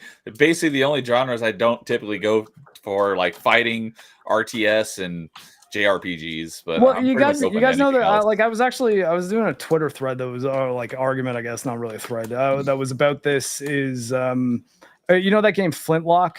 Yeah, that just came out. So hey, I was just going to ask Neo about this. Thank you for bringing it up, Mark. Yeah, so like as much as it's one of those Sweet Baby Inc. games that's getting a lot of shit and stuff, and I wasn't interested in it. I didn't play it. I don't really care. But the thing that kind of came across my radar was this guy posting that he hates the fact that you can't earn achievements on the story difficulty. He's like, what the hell? Like, I want to play through this game for the story and relax, and I want to get all the achievements. And I'm like, that's not what achievements are supposed to do, though. Like, you should have to play on the normal difficulty to get achievements. And if they say, okay, we don't want you to get any achievements on story, I have no problem with that. Like, that's like, yeah, no, they don't want you to play on story mode. They want you to play on story mode if you don't really like the game and just want to see the story. Yeah, that's a somewhat common thing, is achievements not being available on the lowest difficulty. I see that every once in a while. Well, but what I mean is the post I was responding to was someone complaining about it. Like, they shouldn't do this. I should be able to get all the achievements even though I'm playing on story mode. And I'm like, no, you shouldn't. Look, if the developers put that wall up, It's because they said, okay, we don't really want you shooting for story mode. We don't want you to boot up our game and run through it in 2 hours or whatever, because you can't die and every enemy is made of paper. Like we want you to engage with our game. And I like, as much as, again, I'm not getting into the other criticisms of Flintlock. I don't really care about the game at all, but that's an element that I'll defend them on. I'll be like, yeah, no, that's fine. Like you should encourage people to engage with your game mechanics. And if you think that a trophy wall is a way that you can do that, go for it. Yeah. And I mean, ultimately, because the answer is like the thing that you're teaching people there is, look, if you don't want to play the game and you don't want to learn how to get good at it, just don't get the trophies. Like, if you want to see the story, play through in story mode. But like, why do you want to have a trophy on your profile saying that you completed this game that you found a modern normal difficulty to be unacceptable for? Yeah, I don't have anything against like not having achievements on the easiest difficulty. If the only difficulty you have achievements for is the hardest, I might have a little bit of an issue with it. But like, if you have an achievement for each difficulty, like you beat the game on this difficulty, I'm fine with that. I mean, honestly, no, I'd be okay if they ever do like From Software easy modes. Like if Elden Ring 2 has an easy mode, I think locking the trophies would be a good way to balance that. Yeah, be like, I yeah, agree. you can play on easy mode, so you can see all these bosses. You can make all the excuses you want about wanting to see the art and the story, but you don't get any achievements, and everyone will know that you play it on easy mode. Yes, and I'm okay with that. It's just like, yeah, okay, fine. Don't let them say, yeah, I've beaten that too. If we're talking about hard games we've beaten, if they did it on game journalist difficulty, you know. I agree. I would be right there with you. If there was an easy mode, not having achievements, that'd be fine. Yeah, and dude, even the Berserk Dreamcast game that I played yesterday, I enabled infinite continues for that one because it's like a coin-op style difficulty structure. Okay. And you have 10 credits to get through the entire game. So and there's a kind of Crash Bandicoot sequence where you're running into the screen and there's a hazard following you. I probably burned about 50 continues there, and that was after the second last boss of the game. So you beat the second last boss, and then you're immediately being chased by this thing where you have to use really shitty, clunky controls to get around a bunch of obstacles on the ground in front of you and jump them and stuff. And if you get hit by this thing chasing you, you immediately die. And that's a whole credit. So like, I was like, look, I probably would never be able to end up making a video on the Berserk games if I had to get through this thing legit. I'm sure there's people out there who can do it, but I also don't like if it's like, hey, that disables retro treatments. I don't even know if they're on Dreamcast, but I'd be like, yeah, okay. I don't deserve the achievement for that because I didn't do the thing. I got through the game. I beat all the bosses, but I did it with unlimited credits instead of the 10 that you're supposed to have. Even though I think may have lost connection for a second here. Okay. Even though I think that's kind of trash difficulty design and coin-op gating is kind of lame, but you know, that's what the game was. And one of the cool things on retro achievements is they actually have two like separate. It's the same set of achievements, but there's softcore and hardcore is playing it like as the game was when it launched. You know, as it was played on that hardware, whereas softcore has some of the modern things like save states and stuff to make it easier, but it differentiates between the two. I would almost say that the softcore one shouldn't exist.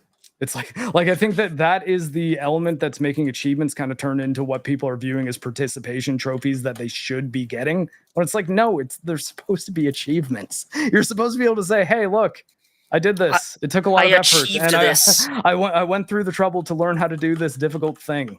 And it's like, oh, well, it's a video game. Who cares? It's like, I do. That's what makes it special.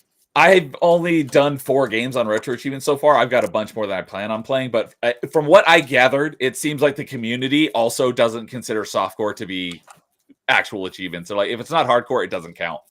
So yeah, I mean, exactly. That's why I kind of don't bother with retro treatments, because I'm like, okay, well, most of the time I'm playing older games that I would use save states for. I am. So I'll just not have achievements on, and then I don't have to worry about people thinking I'm trying to, like pose. Gotcha. So, dude is saying kind of on the other side of that coin, though.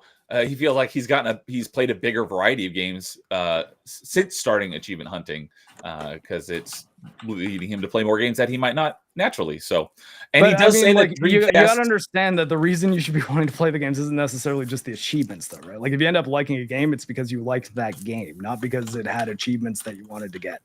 Is the argument that I would make? I'd say like ultimately it's the game that you enjoy, anyways, not the act of the achievement itself. Yeah, well, And sometimes because I mean the flip side of that is but sometimes I play games that I hate because I want to get all the achievements. And to that I'm like, why even waste that time? Your life is finite. yeah. So, and he does say the Dreamcast is supported on retro achievements. So cool. Good to There you know. go. So, all right. I guess if you can ever get the hardcore of Sword of the Berserk, if you can beat that game, I will be impressed because I think that it's, if not impossible, it's extremely difficult. Okay. Because honestly, I would have died. I would have lost all my continues and had to start from the beginning of the game if I had a perfect completion up until that point. Like if I got through the entire video game without dying difficulty once. Spike. Yeah, it was like but it's difficulty because now this is the type of gameplay that wasn't in the rest of the game. It's like now you're running away from a thing towards the camera, which is not what this game is built to do. But it's the same lives, the same credits. Like you will still lose them if you die, though. So like that's the part where it's like, oh shit. So, kind of going to speed through some of the chat here. Catching up, Flame Mage says Tiger Woods PGA was his first achievement, and Smooth is saying that Need for Speed Most Wanted was the easiest gamer score on launch. No, the NFL and the NBA games were much easier than Most Wanted. But that was Most Wanted was a fun achievement set to work on. I was going to say I was blown away. I went to look into this game recently because I was like, I'd love to play that game again. It's not even backwards compatible on modern Xboxes, and it's also they didn't do like a remaster of it or anything. The only way to play it is on 360, and it's been delisted digitally. So the only way to play it is on 360 with a physical copy, unless you bought it before. It's like this was a 360 launch title. Are you kidding me? But 360 emulator is coming along too. I thought it was on a bunch of different consoles now. They did do a remaster, or it's one of those things where they have the exact same name as the previous game in the franchise that was released in 2012, but I don't know if it has anything to do or if it plays like the original one. And that was also I believe title. it is an entirely different game. That's what I think as well. I haven't played that one, but yeah. I mean, Need for Speed Most Wanted is on other platforms, obviously, but when it comes to Xbox, it's not backwards compatible and it's delisted. So that was dumb. But Smoo over in Germany is saying that Condemned was banned in Germany, so he never got to play that, which makes sense because they are very sensitive about that kind of stuff. And Cryptic saying, yes, Destiny originally launched on 360 and PS3 and then came later on the next gen. And Smooth Insane 3 from Gears 3 would like a word with you. My buddy dude has the 100% completion in Gears 1, 2, and 3. He's a maniac. Well, I mean, like, if he really likes Gears of War, I don't think there's anything wrong with that at all. Like, my whole thing would be like, oh, I hear this game has easy achievements, so I'm going to buy it so I can get the platinum. I'm just like, you're wasting your money. You're wasting your money. You're making the video game industry worse by making those purchases. They shouldn't be able to bait you with that. I was going to say some of the proudest things I've done that might qualify as achievements all happened in Destiny 2. I also tried Destiny 1, but I wasn't able to finally play it until like last year. And it's like a liminal space, that game now, especially the 360 version. It's so weird playing Destiny 1 this late. But Destiny 2, I actually just recently, to celebrate the end of that huge story arc they had going, I earned and bought the raid jacket and the sling bag, and I actually just got the sling bag in the mail yesterday, as well as a few other things. But then I remember they used to have a trophy haul for you. It's not in the game anymore, and I'm really mad because I put a lot of work into getting those gold statues. And then there was... They used to have a thing that they stopped doing because people complained about it, where some of the gear you could get in the game required you to do some really, really difficult things in multiplayer. And one of those that really drove me nuts was to get the last word. You had to get a kill. You had to get a KD ratio that was like positive by a certain amount. You had to get like twice as many kills as deaths. And I was not good at that. I was very much not good at that. But what made it worse was if your KD ratio started to go down, you started losing progress on that mission. And so I'd get it up to like 50% and then go on a death streak that would bring it back to zero over and over and over. And eventually I gave up on it because I'm like, I'm just not having any luck with this. Until I hit a string where I started encountering a lot of matches where most of the enemy team was bots that would just sit there and jump or something. And so it was a lot of free, easy kills. But I was also working toward a similarly popular gun, Thorn, that had similar requirements, but none of them lost progress. None of them lost progress, and so I was working toward that. And one day, in the middle of working toward what was the gun that you needed the KD for? The Last Word. Oh yeah, I had a Last Word, so I guess I did get that. They did change some of the requirements to get complete those legendary or epic quests or whatever they were later on. Oh yeah, so they changed it a bunch. Nowadays, it's entirely different. But well, no, I had the Last Word during Destiny 1. Like it was one of the weapons that was like that you could earn in the original game as a legendary. Yeah, I had it as a well, legendary. But yeah. Well, not an exotic. Exotic. Sorry, exotic. Yeah, I forgot. Okay. I forgot the terminology as well. Yeah. I thought all the first games exotics were like you had to find them at complete random, and you were super lucky to get one. No, there was quests for them. Some of them had quests, and some of them were just random drops. And you could also get them from Xur. Yeah, that's right. I kind of wish they'd bring back random drop exotics in Destiny 2 because it's been so long since I picked up an exotic Engram and got something new out of it. Literally years. But yeah, at some point while working toward Thorn, I was looking at my quests and I realized that my Last Word progress was at 92% or 98 or something, and I was like, oh my gosh. And so I was like, all right, luck of the draw here, and I dove back into multiplayer, and I managed to get those. I don't think I've ever tried so hard in Destiny's Crucible before or since, but I freaking got it. I got the Last Word, and it was just a huge weight off my shoulders for like that entire month. Yeah, I remember. Made more difficult by the fact that I was in trade school at the time, so I could only really play it on weekends. Yeah. So, Smooth saying, remember when retro games locked you out of the real ending of the game if you beat it on the easiest difficulty? I don't know if I've ever played any of those games, but I do know that was a thing. I've not played Cuphead. No, Cuphead does that. I played a little bit of Cuphead. And a lot of people got Cuphead's pissed. People got pissed about that. They're like, why can't Novice Mode give me all the levels? It's like, well, they want you to use Novice Mode to learn. Crypt saying, I never really cared about achievements and blame it on Telltale for handing them out like candy. Basically playable movies. And a game that he was proud of getting the platinum on was Spyro 2 and Assassin's Creed 2 from the Ezio collection. Do those freaking bloody feathers. Yep, I remember those. And Smoo was saying that, where was it? Condemned was too bloody and graphic. So, and Crypt is saying he loved the Final Shape DLC. That was the recent Destiny 2 DLC. Is that right? Yes, and that was I had a great time with that too. I'm extra proud of getting the raid jacket for that one because originally I was like, I just want to get the raid jacket to celebrate. I've always wanted a raid jacket, never got one. They never released one I liked that much, but I can get behind this one. This one's cool. But now I'm extra proud of it because that raid is so complicated. I spent literally, I was up to like 5 a.m. on a work night doing that. Literally hours and hours of time at it, and we still didn't beat it before I had to go to bed. I had to finish it the day after and put together like a crack group and stuff for it. But I did it, and I'm proud. Nice. So, all right, we're going to go ahead and move on to our next topic, and this is about what is everyone's favorite 360 game. It's probably the Halos. Do you have a particular favorite? Reach, okay. Reach.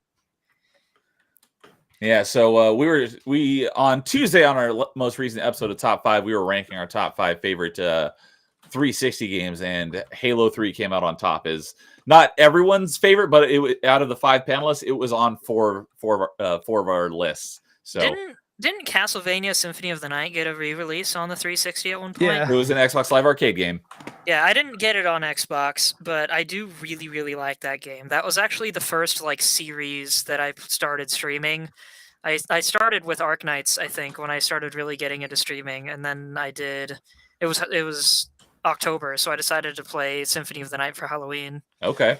So I do really like that one, but I don't know if that counts because it was just a re-release. Yeah, I probably should have specified like ports not included, but technically it is the correct answer. It was on 360. That was the first time I played Symphony of the Night. Was the Xbox Live Arcade version. I emulated it. like 5 years ago and had a blast. Yeah. Because I was tired of waiting Plays for well a on re-release. It Duck wasn't coming. So It's on PS4 now too. But got a couple mentioned in chat. Smooth says his favorite was Gears 2.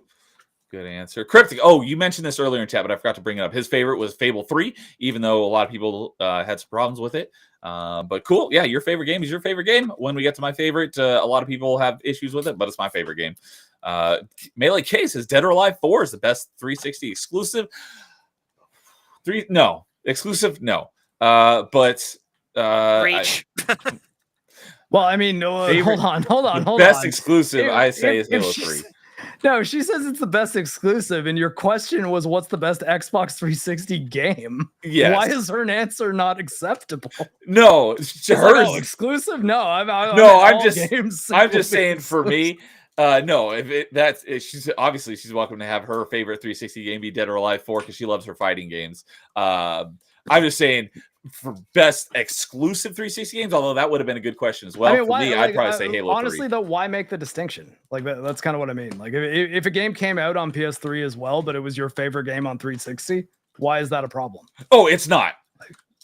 Well, I guess kind of what I mean is like why bother separating them, right? Like I mean, it's like, well, if your favorite 360 game's your favorite 360 game, like it doesn't have to be a different one that's exclusive, you know? Like it's right. No, she was just saying that. I don't know if she's just trying to start something with the smiley winky face, but she was just saying that as far as I can tell, her favorite 360 exclusive was Dead or Alive 4.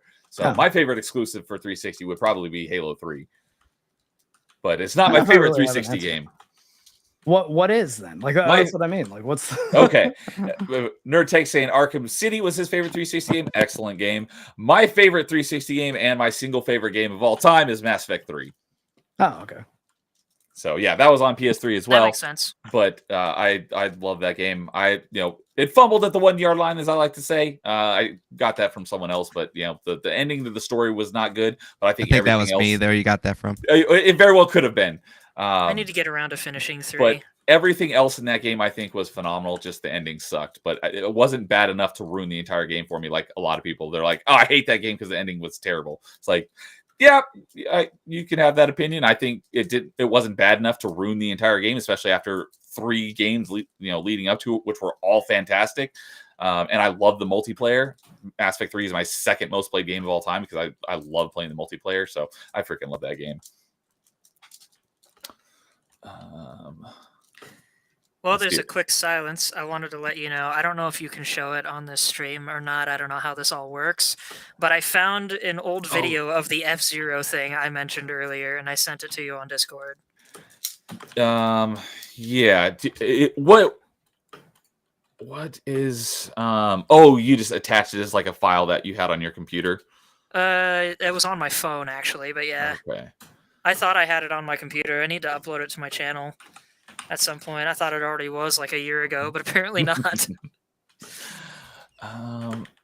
It's up to you if you want to show it. I just thought I shared it in case you wanted to. Okay. Yeah, I'll take a look at it, but yeah, Melee Casey, we have the best rivalry. We're the best of frenemies. That sounds like a comedy film. She's always trying to start something with me because we're good friends, but we have such opposite takes on almost everything. So, but she's a good friend. So, all right, do we go around and get everyone's favorite 360 game? I don't think I gave one, but honestly, one's not coming to mind right now. So, it's been too long since I played most of the 360 games that I really like that I don't really think I can give you a good answer. Okay.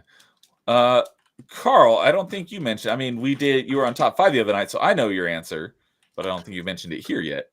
Yeah, it's still Mass Effect 2. It's not anyone who knows me that I've said so many times that at this point, if you haven't, just to let you know, huge Mass Effect fan. Mass Effect 2 is my favorite video game of all time.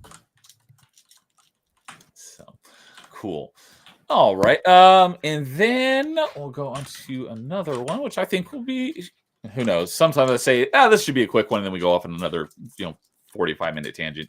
But to give a little shout out to some lesser known games, I was wondering if anyone wanted to talk about any 360 games that were underrated, that didn't get as much attention as you think they deserved. I'm trying to remember which 360 games I've even played that were actually on the 360, and not just like a that's kind of port what I'm having or trouble with too. not port or Steam or something like that. Because that's the thing. Anytime I've played any 360 game really in the past, like 15 years, it's been on PC. Was Halo 4 on 360? Yes. Okay. I'm going to say Halo 4. I understand the story is kind of awful. I understand the gun balance isn't as good. But I do really like the graphical style of Halo 4. And I don't know, I just have a lot of fun with the campaign in that game now and then. Okay. I think I especially like the disintegrator pistol or whatever it's called. The new pistol in that game. That's like, it doubles as a shotgun. I have tons of fun with that thing. And I'm kind of mad that it hasn't made a comeback. Okay. Yeah, I know a lot of people hate on Halo 4. I didn't have an issue with it. I didn't play. I don't know if I've ever even played the multiplayer on Halo 4, but I'm pretty darn sure I haven't. Yeah, I was watching AC play it. What was it? Thursday, and I was like, the story isn't as bad as I remember it. I actually enjoyed it. The gun balance needs some work for sure. Like the new alien DMR thing is like, oh, it shoots either a 3-round burst or a high-power bullet, depending on if you're zoomed in or not. Yeah, that's pretty cool. It doesn't make a difference, so it's like, that's disappointing. It's just that the higher difficulties, the enemies were super spongy, and it felt like more spongy than the prior Halo games, so that's also why it was a big turnoff for me. James is saying there's 2 big reasons to like Halo 4, and I'm sure he's referring to Cortana. To me, I think Halo 4's biggest problem was actually the encounter design. Like the mission design in that game was a lot of, okay, touch this button, now guard this button for like 5 minutes, and then fight some enemies, and then go over here and touch this button. Oh, so it was the prototype of Destiny. Well, I mean... But Smooth is saying that one that needs some recognition is Lost Odyssey. Me not being a JRPG person, I don't know much about it, but I've heard good stuff about it. Yeah, I've heard good stuff about Lost Odyssey too. It's a Hironobu Sakaguchi game who directed most of the Final Fantasy games of like up until 10, I think. And it's one that I heard a lot about, but I didn't play it, so I can't really use that one either. So for me, a few I mention this every so often because I want everyone to play it, and it's not a terribly long game, and it's still awesome. Vanquish, not exclusive, so it is all over the place, but that is a great game. Everyone should play it if they like high-paced shooters. Actually, I would recommend not playing it on 360 though. It kind of ran like trash on 360 and PS3. I was going to say, I did just play it again, the 360 version last year, but I did play it via backwards compatibility on a Series X, so that could have been why. But is it running at 60? I mean, why didn't you just play? Like, is there not an Xbox Series X version of it? There is. Or Xbox One. There's the anniversary edition, the 10-year anniversary edition. Yeah, just play that one. I played both. Oh man, like, why bother with the one that like it's the same content? It just runs like shit. It played fine on my Series X, so that could be why it ran fine. I don't know. I did play it on 360 back in the day. I don't. What I mean is like what average frame rate are you defining as fine here though? I like fast-paced stuff like that. I mean, obviously, I can't see a frame counter on Xbox, so I don't know for certain. But I think I can tell the difference pretty good between 30 and 60 FPS, and I don't remember it ever like having an issue with it, as it appeared to my eyes to be less than 60. Okay, well, I mean, like it was definitely max 30 on 360. Like, that very launch. I don't know if there's like a boost thing they did for it or something like that. Xbox Series does have FPS boost on certain games. It very well could have been one of those games that bumped up the frame rate. Yeah, maybe, but I'm just saying, if you had played it on 360 hardware, like that game, like it makes your 360 look like it's dying. Like it is shooting for 30 FPS, and it sometimes hits 27. Like it's a really good game. Don't get me wrong, and I love the fact that it's on PS4, Xbox One, and especially PC now. But yeah, it's I wouldn't recommend going to old hardware for games like that.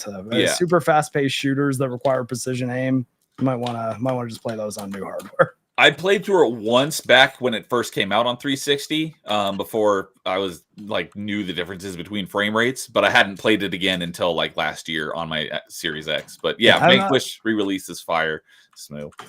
I did play it when it launched as well, and yeah, I remember thinking, man, this game would be so amazing if it didn't run like trash. Like those were my thoughts at the time. I was like, this is a new Xbox game or a PS4 game that they just decided to release on PS3. Yeah, Bayonetta and Vanquish both came out around the same time. And they're both platinum games, and I guess I'm assuming Bayonetta had a similar problem. No, Bayonetta ran at 60. Oh, nice. Maybe it was just smooth.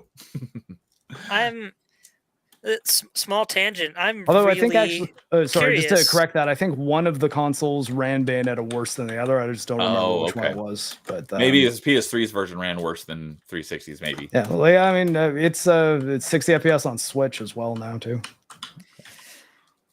I was gonna say, I'm looking at the chat and I noticed that Melee Games, after saying that Cortana was the best part of Halo 4, said otherwise it's the worst Halo. So what's your opinion of Halo 5, guys? Yeah, 5's worse. The only one that didn't make it on the Master Chief Collection. James has funny takes, but he thinks of similarly. I'm pretty sure I've heard him say he thinks that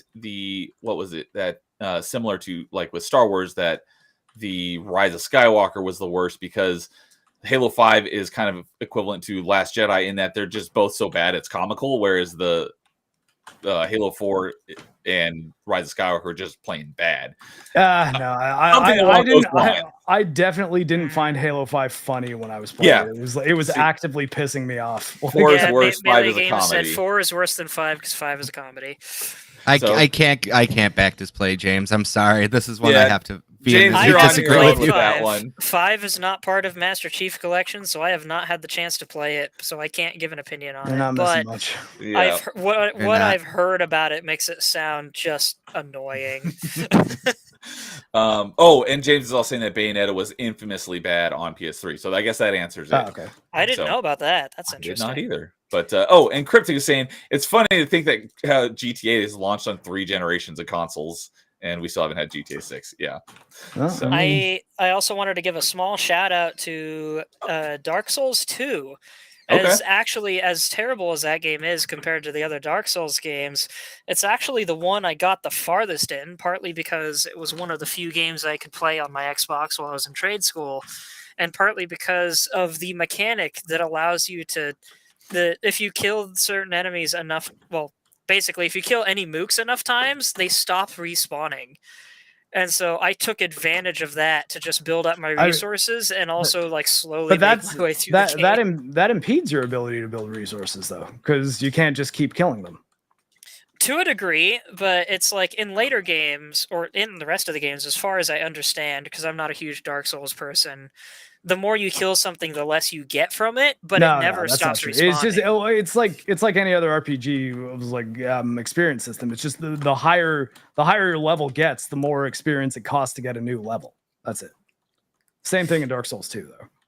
So. Yeah, but it's like I'm awful at the Dark Souls games. I am freaking awful at them, and so the one thing that got me so far in Dark Souls 2, as painful as it was killing everything until it stopped respawning so I could then move forward leisurely. But I, what I'm saying is in all the other Dark Souls games, they don't stop respawning, but that means you can kill the ones that you find easy to fight infinitely and get as strong as you want if you so farm. But that's the problem is I rarely find anything in Dark Souls easy enough to kill that I'll just keep fighting it over. But what and I mean over. is you're saying that the reason you liked it in Dark Souls 2 was because of a mechanic they put in so that you couldn't grind, and you're saying it's the easiest one to grind. That's what I mean. Your point just kind of doesn't make sense, man.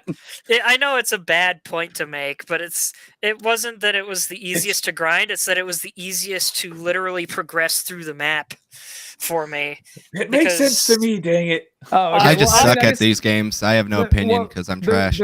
the thing I guess to know about pretty much every single Dark Souls, like at least for Dark Souls 1, 2, and 3, every single area in Dark Souls, once you know the area, you can run past every enemy. Like there's very few enemies that will like require you to fight them before you move on, unless they're the kind of enemy that doesn't respawn after you kill them. And that's what boss runs are. Like, the whole thing where they make you spawn at your last save point, but it's maybe a bit of a jog from where the boss you just died was. Like that was a mechanic that was sort of the thing that made it say that, like, okay, you get good enough at fighting these enemies that you can either fight them really easily, or you understand their patterns enough that you can just run right past them because you know how they're going to move. Fair enough. I do have a bad habit of, if the enemy's in front of me, I'm going to fight it. That's just natural instinct in gaming. Yeah, Sometimes in Dark Souls, I forget I can just run right by them. But Dark Souls 2, I didn't have to do that eventually. I cleared out half the map, so there's no enemies in it. So I didn't finally start really having trouble in Dark Souls 2 with non-bosses until I got to the castle, and like every mook was basically a boss on its own. And then it was also toward the end of trade school, so I stopped playing at that point. But yeah, fair enough. All right.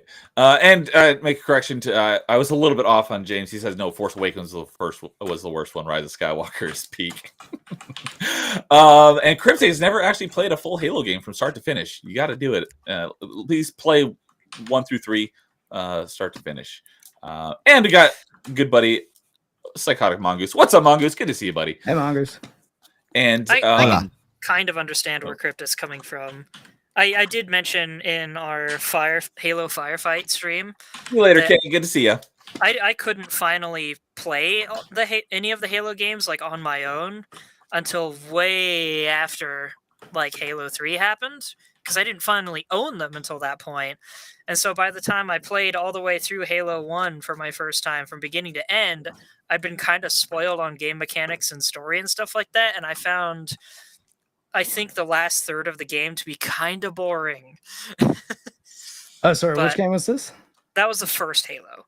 Oh, okay. And the other ones are better, in my opinion, but the first Halo, by the time I was able to play it all the way through, I'd been spoiled on games that had improved on that formula and stuff like that, and I thought the last bit of Halo 1, of course, binging the game also didn't help. But are you talking about like the Warthog Escape? No, the Warthog Escape was great. I forgot about that. That bit's fantastic. I think it's mainly just the stuff with Guilty Spark I found kind of boring, because it's the like library is kind of a long mission. Yeah, that's a slog. It was just a lot of the same, and I'm just like, eh. I started falling asleep playing it once. I'm not gonna lie. So, Mark, I think you'd probably be able to answer this question best from Cryptic. It was the first Souls game Demon Souls? Yes, or I mean the first like one that you would consider a Souls game. I mean, From Software made a series called Kingsfield that Demon Souls was sort of I guess basically like a third-person version of that they were trying, and it ended up kind of being more popular than Kingsfield ever was. I don't think I've even heard of Kingsfield. I've never heard of Kingsfield. Kingsfield is an obscure PS1 game. That's kind of why. There's a lot of obscure FromSoft games from the PS1 era that Armored Core is know one about of them. Remember when Armored Core was obscure, and then they finally rebooted it after they got popular, and it was awesome? Well, it's I didn't know Armored Core was from Software for a long time. Yeah, FromSoft has done a lot of Core games. There's been Armored Core games on every single PlayStation system that's come out since PS1. I Like, had it never wanted went to play away. Armored Core ever since I first heard about it, but it was never on any console I owned. And then they released Fires of Rubicon, and I didn't even find out until like a few months ago that every Armored Core game had been a FromSoft thing. Yeah, I didn't know that either. Oh, so this was like a revival of an old IP rather than giving it to a new dev. That's really cool. Armored Core 5, I guess that was PS3, so I guess there wasn't one. Yeah, they took like a whole generation off, but Armored Core was on like almost everything, So it was on PSP, it was on the original PlayStation 5 2. was the one that caught my attention originally, I think, because I saw the intro of the game or something, and I was like, this looks so beautiful for a mech game, and I need it. Listen, you aren't a real FromSoft fan unless you play the Adventures of Cookies and Cream, all right? I've never heard of that. Neither. I don't think I have either. So, DJ saying the only Souls games he got far in was Sekiro and Elden Ring. Nice. Those I've heard. Sekiro is arguably the hardest one. So, and dude over on Rumble saying that Dark Souls 2 is better on 360 and PS3 because it doesn't have BS enemy spawns from the Sins of the First Scholar expansion. So, it's funny that hold on, I want to say something. It's funny that you say that, Mark, because a lot of people say Sekiro is the easiest one of all the Souls-like games. Really, it's the only one where you can't summon, you can't use a range build. You're stuck being a ninja. Well, it's because of the parry system, bro. I mean, that's what everyone always tells me. It's like, once you figure out the parry system, it's the easiest game ever. I don't think I'd go that far. Yeah, that sounds like I am making a joke, as I've said before. Okay.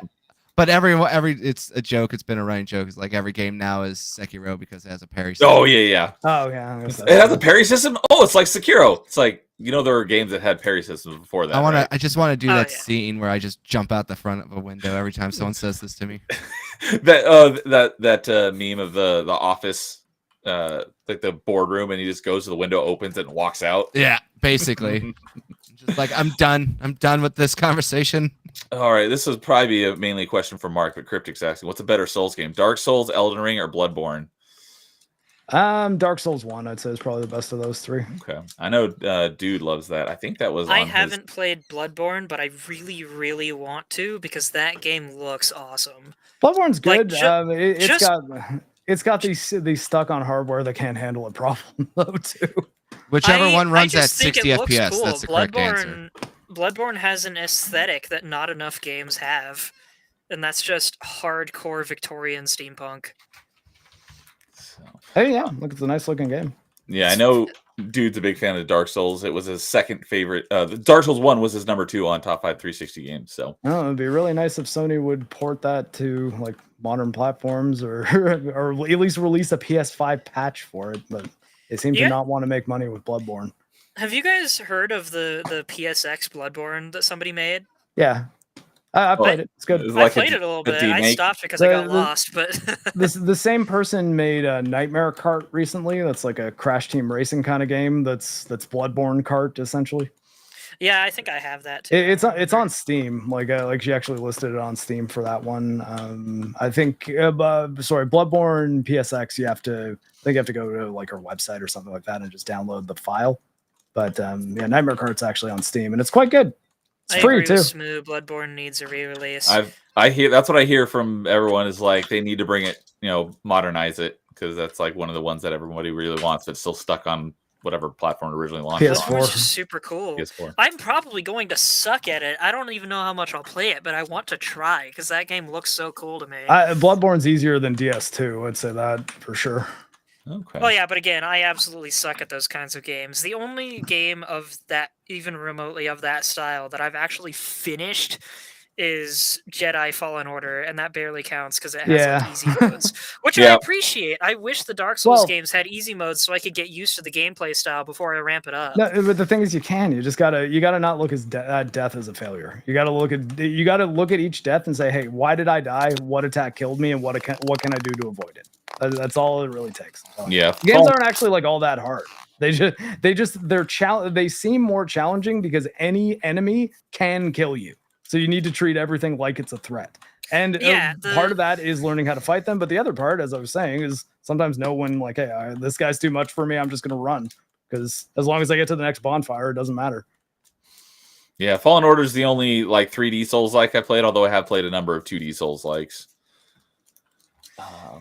But yeah, I just want to burn through a couple more underrated games that I think deserve a shout out. Braid is an excellent puzzle platformer that's all based on time manipulation. Great game. Mirror's Edge is awesome. First person parkour game. That game looks good too. It's great. Has a great soundtrack. Shout out to Paul. He loves the soundtrack. He raves about it all the time.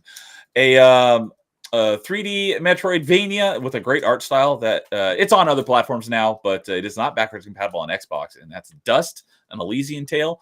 That was an underrated one. I heard about that one. I wanted to play it, but there was a part of me that was like, I don't know if I want to because I heard the ending is kind of sad. I don't remember the ending, but I do remember enjoying the game. The ending of some of the most beautiful stories ever told are sad. can't. Why make that your reason to avoid something? It's So there's a small wanna story be to happy. that. When I was in, I want to say 8th grade, no, 9th grade. When I was in 9th grade, my English teacher, for some reason, had a fascination with tragedies. And so he had us reading a lot of tragedies to the point that it was like, originally I was like, okay, cool, tragedies are neat. But eventually I was like, okay, too many tragedies. And I had to actually ask him to stop giving us tragedies because I was getting genuinely depressed. And now it's like, I identify with sadness just a little too hard. So I usually try to avoid stories that end that way. So, fair enough. and Smooth, thank you for that mention. Yes, Braid did just recently get an anniversary remaster release just this year. So I didn't know about that. That's cool. I forgot about it, but yes, it did get a remaster, and I've not played that one yet, but I do plan to play it because it is a great game. And Cryptic is saying Army of Two, great co-op game. Terrible AI, but great co-op game. I will say, because I forgot 2D Souls-likes were a thing somehow, there are a couple of those that I have played and really enjoyed. There's Hollow Knight is one of them that I was talking about earlier. I've also played through Blasphemous. Once again, never got around to finishing it, but I got pretty close. I liked Blasphemous a lot. Blasphemous is really cool. Honestly, Blasphemous is harder than most of the Souls games I've played, so there's that. Well, I also am a lot better at 2D games than 3D games because I grew up with Mario, so there is that as well. Yeah. And then you don't have as many directions to worry about dodging, Why are so there it's 6 a pedals lot when there's only easier to 4 see what's directions? coming, when it's coming, and how to avoid it. You also for have me. fewer places to go, though. Like that's the trade-off. It's when you have more ways attacks can be coming from, you have more places you can go to escape. Yeah, but with Dark Souls, they tend to be like, we know this, and so we're gonna make an attack that fills everywhere you can escape. You only think that because you played Dark Souls 2. Dark Souls 2 probably has the lamest I've played some of difficulty 3. scaling I have ever. played some of 3, but I'm awful at it. I'm still at the beginning of the game. Three is much better as far as the encounter design go. 2's got a lot of spam bush situations where all of a sudden you're being ganked by 30 enemies you couldn't see, and honestly, it's one of the things that makes that game as annoying as it is. It's the bad difficulty is the way I would thing that describe makes it. 3 hard for me is all the enemies that have suddenly symbiote powers that cover a massive range, and it's they can take me out in 2 hits. They're elite enemies, and they don't happen that often. Unless you're talking about the first boss. He's the first boss and the enemies that are like it. I struggle a lot against those because it's just I can't read that move very well. It's so huge and it has a weird hitbox. You want to know the way to counter them? You figure the way to counter that so that you don't have to deal with that phase is when the enemy turns into that thing, pay attention to which enemy is doing it, and the next time you get to that area, kill it right away. Yeah, I know about that. That's I remember one of them's a skeleton up on a roof or something, and it's just weird to get to it because you're on rooftops. So. And it's on the other side of one or something. I don't know. It's been a while. Yeah, but I will say Blasphemous has what you're like, oh, there's less places to go. It's yeah, but Blasphemous looks gorgeous though. Yeah, I don't care that there's fewer places to go. It looks awesome. The only reason I didn't stream it is because I was worried about a lot of the visual content is really sketchy. Yeah. Smooth saying that Mark gifted Blasphemous to him, and I bought Blasphemous on recommendation from Mark's video that he made way back. I made a video on it. I bought it. I didn't like it at first, and I put it on the back burner, and then I came back to it last year, and I freaking loved it. So I haven't played 2 yet, but I'm looking forward to playing Blasphemous 2. Yeah, I haven't got around to the sequel yet either, personally, but. Another thing that draws me into Blasphemous and Hollow Knight over Dark Souls is that they're Metroidvanias. So. Yeah. So, and then 2 more here. I just want to make a quick mention. A great 2D stealth game from the 360 was Mark of the Ninja. I love that game. And then the original Prey from 2006 was a really cool mind-bendy first-person shooter. That one doesn't get enough love. So, any other underrated games, hidden gems from the 360 that anybody else wants to mention before we move on to our last question? I'm sure I know of 1 or 2, but they are just completely gone from my memory. I got a few. I guess I can All put them in here. I would say just kind of real quickly. really good ones. Some of these were the final games in some studios' lives. The Saboteur and Singularity, I like those two a lot. Saboteur is good. I always wanted to try Singularity, but I never did. Singularity is good as well. It's Raven. Oh, that's right. I forgot about that. Yeah, so definitely should check those out. Another one that I always like to point out, Eternal Sonata. It's a JRPG. Oh, yeah. Is that the one you play as Chopin? Yeah, you play as Chopin's fever dream as he's dying. It's pretty funny. It's an interesting concept. And then two more. One that I always keep mentioning because it's on super deep sale, and I think it's very underrated. Tornado Outbreak for the Xbox 360. I had a feeling you're going to mention that. And then only because the sequel's coming out and it looks great. If you haven't, check out Space Marine. Oh, yeah. I didn't even know about that franchise until everyone started getting hyped for Space Marine 2. But you didn't know about Warhammer 40K? I didn't even know about Warhammer until a few years ago. Like, I didn't even know of its existence. Wow.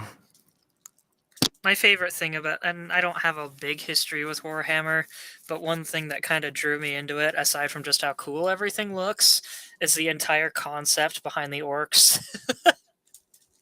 Are you familiar with this, Neo? I know. You're talking about Warhammer? I know basically nothing about Warhammer. So from what I understand about the orcs is that they're actually magical, but they're too stupid to recognize it. They literally have the power to manifest anything into reality through their imagination, but they're too stupid to recognize that power. And so that's from their perspective, it's like if it's red, it's stronger. If it's purple, it's faster or something like that. And so there's like lore that like humans have captured orc technology, like orc helicopters or something, and they're looking at it and they're like, it's just a pile of scrap metal. There's no electronics or anything. How does this work? It's because the orcs are magical. But I think my favorite example of their stupidity catching up to them is, as far as I understand, there's one regular non-super soldier human in the human army that is basically immortal against the orcs because he accidentally convinced them that he was unkillable, and now when they fight him, he is unkillable. That's great. So, all right, and last one here, Smooth, saying if you like the dishwasher games, which are Ska Studios, they did Salt and Sanctuary, which I didn't know that the same studio did both until just recently, or Hollow Knight, try Ender Lilies. It took me a little while to get into Ender Lilies, but I ended up liking it, and I did get the completion in that one. So yeah, I think I've heard of that one. I don't remember it at all, though. If you like 2D Souls-likes, then you'll probably like Ender Lilies. So, all right. So last question we have for the day. I usually like to end on favorite game of a certain year, and we started a couple episodes ago with 1990. Last one we did 91, so today is 1992. I was born in 94, so I do not remember what came out in 92. I did have to go and look. There was a couple. There's 90 and 91 had games that I had played. I didn't own any of the games that came out in 92. It's frozen on my end. Oh. I still hear now you. It's back. Now it's back. But yeah, 92. I've played some of the games, but I don't think any of the games that I saw on the list of games that came out in 92 I actually owned. But I do have one that I played over at a friend's house and I really liked, but I never owned it myself. And that looks like mostly Super Nintendo classics are the big ones from that year. The one that first caught my eye was Mega Man 5, and I think I don't know if it was the original NES or Game Boy version, but I played it via the Mega Man Legacy Collection. I don't remember it at all, but I did play it. But one that I do remember playing back in the day at my friend's house was Desert Strike, and you fly around as an Apache, blowing stuff up, shooting down other helicopters and tanks and rescuing people. I like that game a lot, and I think I played it on his Genesis. A game called Megacopter recently came out that's a lot like those games. Ooh, really? It came out on Steam like 2 weeks ago, I think. Wow. I see Mario Land 2 came out that year, and that's one of the first games I played growing up.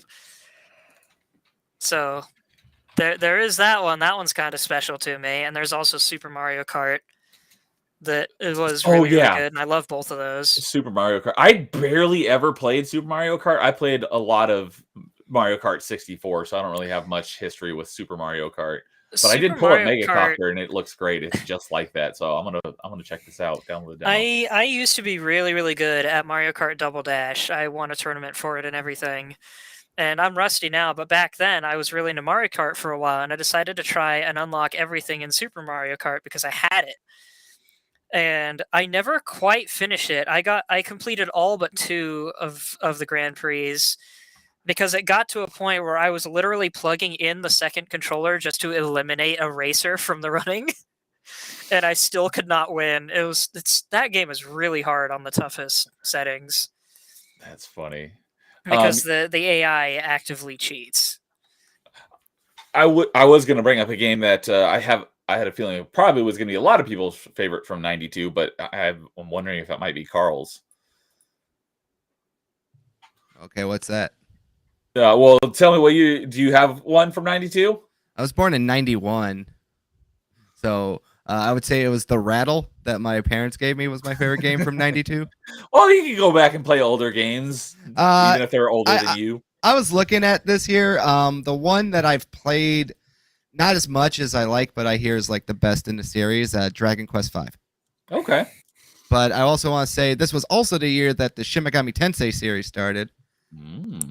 But I never played the original, but I have played, obviously, Shin Megami Tensei proper and the spin-offs that were known as Persona. Okay.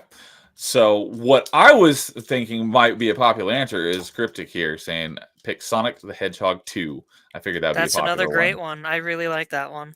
I didn't grow up with it, though. Yeah, I didn't have a Genesis. I only played it over at my friend's house, so I don't really have a whole lot of nostalgia for the Sonic franchise. I had one friend growing up with a Genesis, and I didn't meet him until, I want to say, toward the second half of my early years. Because I spent my early life living in California, and so it's like toward the second half of that, I think I met him. I had never heard of the Genesis before, and I'm like, what the heck is this crazy thing? Which is weird because I realized eventually that I had played it one time. I played a Sonic demo at a mall once. Okay. And then years later got it mixed up with Klonoa because all I could remember was Blue Thing collecting rings.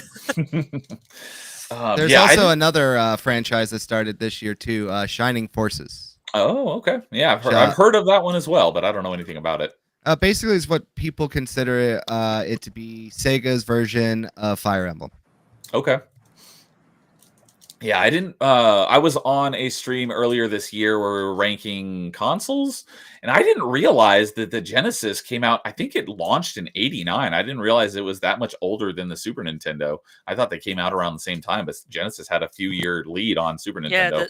Yeah, a lot of people don't know, and I don't think I've confirmed this, but I've heard the Genesis was actually supposed to compete with the NES. So the Super Nintendo came out later. Yeah. But because both were 16-bit, they're often compared to each other instead of the way it was intended to happen. Yeah. Well, that's why the Genesis also got all those attachments, like a dying person in hospice. The Tower of Power.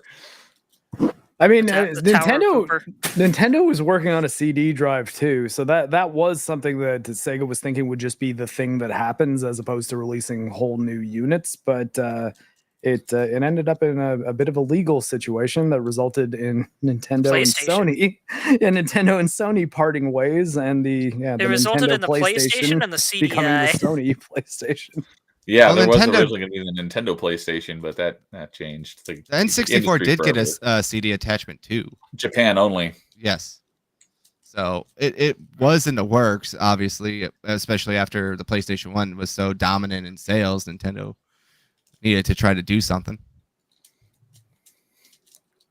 Oh, and Cryptic is saying that the original Mortal Kombat came out in '92 as well. I'm not a fighting game guy, as I mentioned earlier, so definitely not up there for me, but I know that is quite a popular franchise still to this day. I just realized he said he picked Sonic 2 because it was the first game with Tails, and I have to agree, Tails is the true MVP of the Sonic franchise. So, all right. That's wrong. It's Knuckles. I can't allow this slander to happen. Knuckles is great, don't get me wrong, but Tails is a two-tailed fox mechanic. It doesn't get much more original than that. Knuckles is an echidna. Nobody knew what the hell an echidna was unless you lived in New Zealand. Honestly, most people didn't know what a hedgehog was before Sonic. True. So, did anyone ever know what a bandicoot was? I refuse to Nope. believe that's real. I think that's just a term Australians say when they're drunk. Did anybody know what a Wolverine was? Yes. Before we got X-Men. Yes, a because lot of I people live in the still don't. middle. I live in the Midwest, so we have Wolverines. Oh, here. I'll I tell you thought this. Wolverines were Eastern. The writers of X-Men Origins Wolverine sure as shit didn't know what a Wolverine was because they have a line in it about the Wolverine howling at the moon. It's just like, they're not fucking wolves, man. They're more like badgers. Yes, exactly. That's hilarious. I don't remember that because that's a long since I played Yeah, that. They're not game. even canines. Like, I think I can they're understand rodents. it though, because kid me thought Wolverine was just a play on the wolf name. So I thought it was just a cool name for a short Canadian. Oh, I mean, you know. Croteen, yes, but Knuckles didn't debut until '94, so that's and Sonic true. 3. But that's so. Mark, did you have a particular favorite from '92? I'll go with Contra 3, the Alien War. Ooh, Saw good that on one. the list of The one 92 that games. I freaking was like, nobody's yeah, ever beaten. well, I mean, I don't know. I've gotten through a whole bunch of it. I don't think I've ever beaten it on hard mode, which is how you get the true ending, though. Yeah, I always liked the idea of the Contra games. I only played the original. I played the demo of the recent one, Operation Galuga, and I really liked it. I'm definitely going to be picking that up at some point. That Contra Tactics game looked good. Yeah, I think that's Metal Slug. Oh shit, you're right. My bad. I freaking love Metal Slug. Yeah, Metal Metal Slug and Slugs Contra are the same thing. Metal It's- Slug's getting a tactical game soon, if it's not out already. Yeah, Apparently, that's Yeah. what Carl was saying. Yeah, I get them It's- confused all the time. Contra, yeah, I Metal spaced for a Slug. second, but Fun I franchises. played it. Yeah, there was a demo of it during Steam Next Fest. I played it. It's pretty cool. Cool. Excellent. yeah, All Metal, right. Metal Slug is another franchise that needs to make a comeback. I would agree with that. That's a fun franchise. So, all right. Well, that I think we'll wrap it there for the day. So, thank you everyone for joining me today. We're gonna go around and do our outros. Winter Prince, you got anything you want to plug? Yeah, I am the Winter Prince 52 on Twitch, or just the Winter Prince on YouTube. Currently, I stream on Twitch and then upload the streams to YouTube later. Streams have been pretty slow going lately because my personal life has been really, really active, and I actually just started working 2 weeks of 12-hour shifts. So Oh goodness. probably going to be slowed down for a little longer, but I'm hoping to get back up to speed eventually. I'm currently trying to do Paper Mario: The Thousand Year Door on Sundays. I'm doing the Ooh. original GameCube version to celebrate the re-release, and maybe I'll have to check out if there's retro achievements for that or something. But, I'm pretty sure there is. yeah, I hadn't heard of that until you were talking about it. On Fridays is supposed to be Hollow Knight, but I mentioned earlier how bad that's been going. Saturdays, I was doing Spyro. I kind of just finished that. I need to work on getting the true ending for that, and then I'll bring it back for that. In the meantime, I'm kind of just doing random things on Saturdays if I can get around to it. I did Balatro 2 weeks ago, I think, and that was fun. I decided to get it on my Switch. Yeah, I So- saw that you I saw that you were playing that. I saw it pop up. I've never even heard of that game. What is that? It's a roguelite game, That's why I've but never heard it's of it. based on poker. So essentially, Interesting. it's a score-based poker game where you're trying to get increasingly higher scores, and it has, I think, 150 different jokers you can get that all act as like passive buffs. Interesting. So Okay. so it's like some of them are like, if you play a spade, you get ×4 multiplier. If you play the same hand 3 times in a row, your multiplier is multiplied itself by this much, and the game can get crazy if you can build a good enough deck. I have seen people get. The game has a kill screen because of the high scores that you can get. It literally gets up to a point where it's using like to the power of to decide what your score is, and Has to you can get. list it in scientific notation. Yeah, you can get it high enough that it starts listing your score as literally nan, which means not a number. And at that point, you can't get much further because it starts making the score you need to beat nan to the power of infinity. Wait a second. That's not possible. Exactly, and it's not possible to earn that score, so it becomes impossible to get beyond that point. But that's like, you have to get through like 35 rounds to do that. And I can barely I've only made it through 8 rounds like once or twice. That sounds Which like a pretty is cool game, though.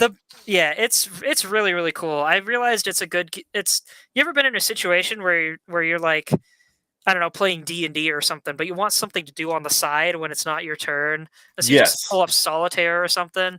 I realized Balatro is great for that, which is why I decided to get it on my Switch after playing it on Steam. Perfect. That makes a lot of sense. So, and I did pull it up, and yes, Paper Mario Thousand Year Door does have achievements on retro achievements. So, But out of curiosity, can you tell me the easiest and the hardest ones? the easiest one is rescue Goombella from the X-Nauts, which I'm assuming is right at the beginning of the game. Yeah, that's like you have to do that.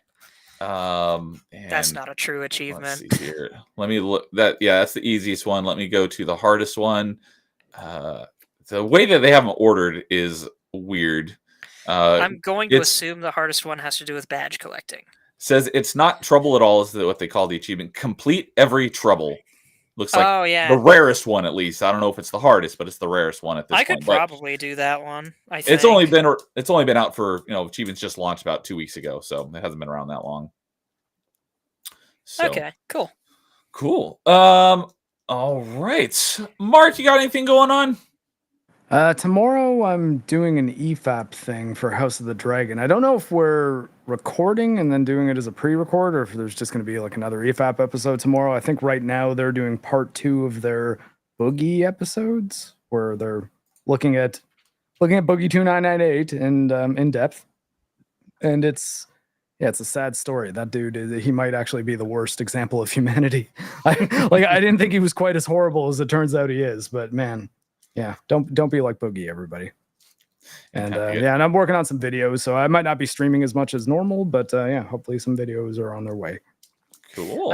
I forgot to mention I also occasionally play Arknights at random in the middle of the week, and I might be doing that again soon because of hopefully a major Arknights update coming in. All right. There's that as well. Yeah, I know. Going back to the Thousand Year Door thing, Carl's a big fan of that, and he just had a stream the other night all about Paper Mario. That's correct. We did. Melee K and Angry Canadian and myself on Thursday, we did a spoiler cast. It was roughly about 4 hours, and it could have easily went for 8. All about Thousand Year Door. Yes. Imp Black Belt just got here and said, "Did I miss everything?" What's up, Imp? Good to see you, buddy. Yes, we are just outroing, and we're about to wrap up here, so you have to catch the replay. So, anything else on your channel you want to shout out, Carl? Got any plans? Yes, 7 o'clock Central later on tonight on my channel. I will be doing an episode of the RNG podcast, and my guest tonight will be one sophomore John, one of the nicest guys I've met in streaming. Just a Rumble streamer who started off as a big gaming guy, but is also more known for being a music streamer right now. Does a little DJ show of his own on Rumble. And if you haven't, please go check him out. And if you can, stop by later and catch it live or catch it on a replay. That's what I always say. Cool. All right. Well, thank you for joining me on the panel, everyone. Had a great time talking to you guys today. As for myself, the only thing I've got on the docket is tomorrow morning. I'm not sure at what time yet, but I will be over on Paul's channel as we continue our Halo. We will be going through ODST. And I know it's pretty short, so I don't expect it will take more than one stream to get through it. I mean, we went all the way through Halo 3 on our last stream, and ODST is shorter, but that's going to be fun with Paul Hadouken, Dude 1286, and Insidious Bliss. So that'll be fun. And then I don't have anything else on the my agenda going forward for a little while. I will be on a bit of a hiatus because I got some real life stuff going on, and then I will be coming back and. I've got working on some things. Carl's included on that. We're going to be trying to work something out because I'll have a little bit more time to stream. However, my weekends are likely going to be going away. So I think we'll probably have at least one more episode of Party Chat 2 weeks from today. I can't say for certain, but that could potentially be the last Party Chat, at least for a while. So, but we shall see. I'll keep you all updated. But thank you for joining me today for Party Chat, and everyone that was in the chat hanging out with us, telling us your favorite stuff when it comes to 360 games, whatever the topics are. It was great to see you all. I appreciate you all hanging out with us today. Everyone else, you have a great rest of your Saturday. We'll see you all later. And in the meantime, game on.